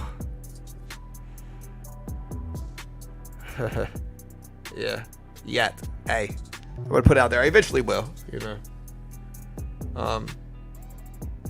I'm getting pretty good at like swing trading and investing. I think I'm good at day trading too, but like my swing trades investment, like I think my intuition with that is pretty solid. I think again, maybe it's just my ego, right? That's certainly possible. Maybe I'm top 3 worst ever, but I think my intuition with when to dip buy things, when things are overreactions, when catalysts are overreactions is where I think my real edge comes from, where like I can look at something and say, hey, this is down too much, let me buy it, and it usually works. Or hey, this is up too much, let me short it, or whatever it is.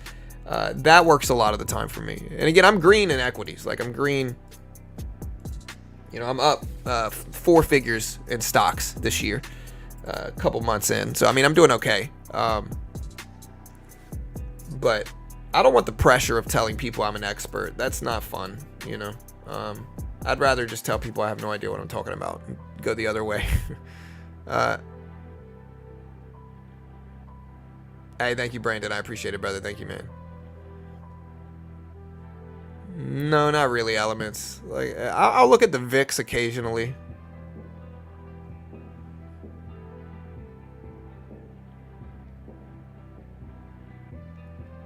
Google bouncing up a little bit.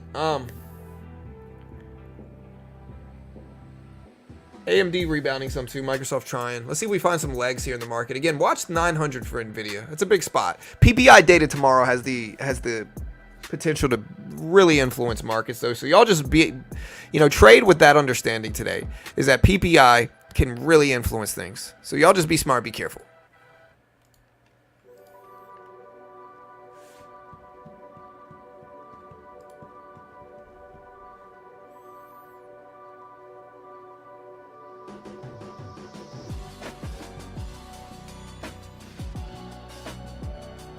Reality is pain. That's why people don't like it. Yeah, I mean, in stock trading, it's definitely like that. I think there's a lot of egos floating around, man. And I think people don't like to admit when they're wrong either. And so I think politics pulls people in a lot of different directions. I think people watch movies like The Big Short and like they want to be the person that makes the next big crash prediction, right? But one of the consequences of movies like that is that crashes were already wildly overpredicted prior to that movie. But now after that movie, they're even more wildly overpredicted. People just predict them way too freaking much. And again, I'm not saying we're not going to crash. The cycle is roughly every 10 to 15 years.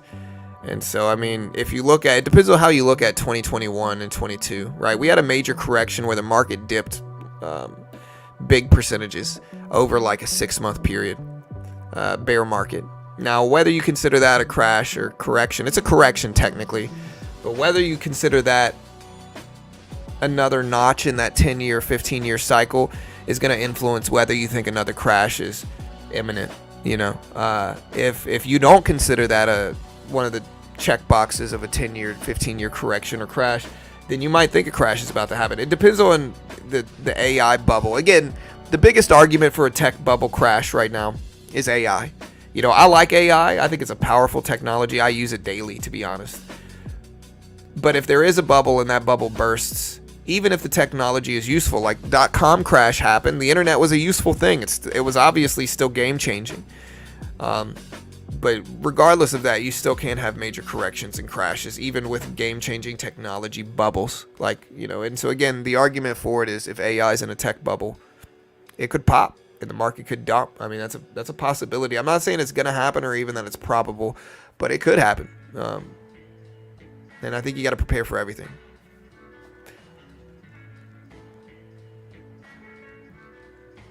Hey, nice, Brandon. Thanks, brother. Appreciate it, man. Hey, good luck with everything, dude.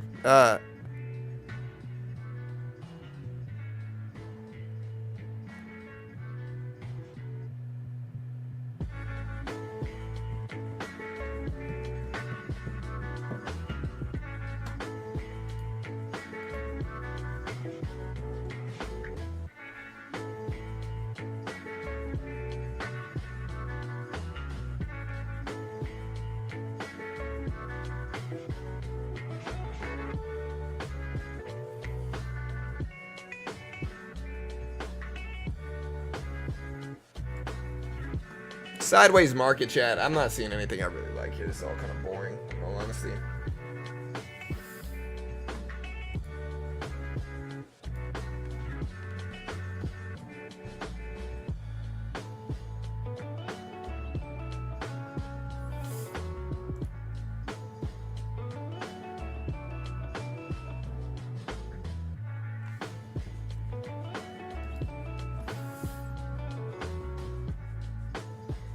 Yeah, I mean, the market slowed down. Nvidia is still under that $900 level, but again, you can kind of see the market completely flat here. So when you add both of these together, I'm up around 2 on the day, 200 bucks, very small. I don't see any big right now, to be honest.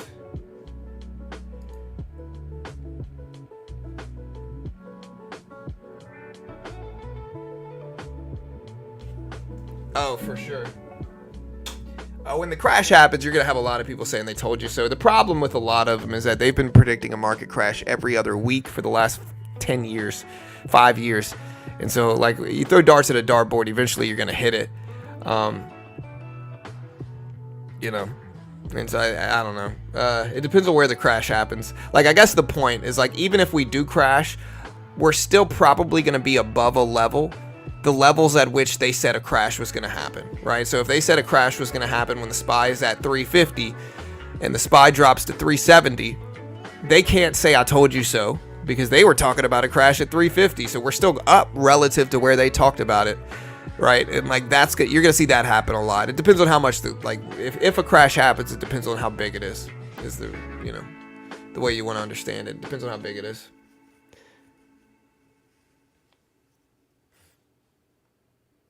All right, chat. Again, we're sitting here waiting for something to happen. I'm trading on multiple Apex funded accounts. This is my Trade-Evade one. We're also funded in a $300,000 Rhythmic account.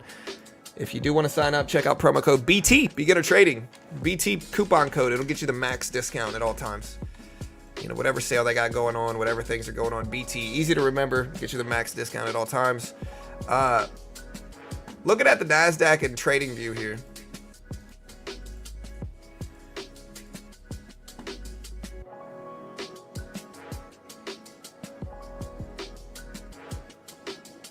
The largest crash, I mean, in recent years, the largest correction was 2021 and 2022, you know. All right, guys, again, people say whatever they want about Chart Prime, but look at this here. Look how powerful this is. Like, look at this indicator service, all right? I can't fake this. This is a sponsor of mine, and so I'm biased, of course. But, like, I always backtest it live so people can't say I can't fake it. And again, you want to test this yourself. Some of these might be wrong when I say they're right. I'm not sure exactly, but you got to test it yourself, right? Strong signal, that looks like it worked. Strong signal, that looks like it worked. Buy signal, that one looked like it worked. Sell signal, that one worked. This one definitely worked. This one definitely worked. This one definitely worked. So far, so good here. Again, we started at this big downwick. This one was the only arguable one that I would say maybe didn't work right here. Out of all of these, I think this is the only one that didn't work. This one worked. This one definitely worked. This one worked. This one definitely worked. Look at the strong signal coming in way back here. And so again, this is on the NASDAQ. This is what I've been trading in futures today. Helped me out a little bit to do. This is a 5-minute chart. You can use it on any time frame though. But that's 1 out of 1, 2, 3, 4, 5, 6, 7, 8, 9, 10, 11, 12. 1 out of 12. That's over 90%, chat. That's over 90%. That's genuinely impressive. Again, I can't fake this. Use this on any time frame. I can put an hourly chart up, and I can't guarantee it's going to work on anything. Nothing can. Test it yourself. They're a sponsor. I'm biased, but you can use this on any time frame. So let's check an hourly time frame up.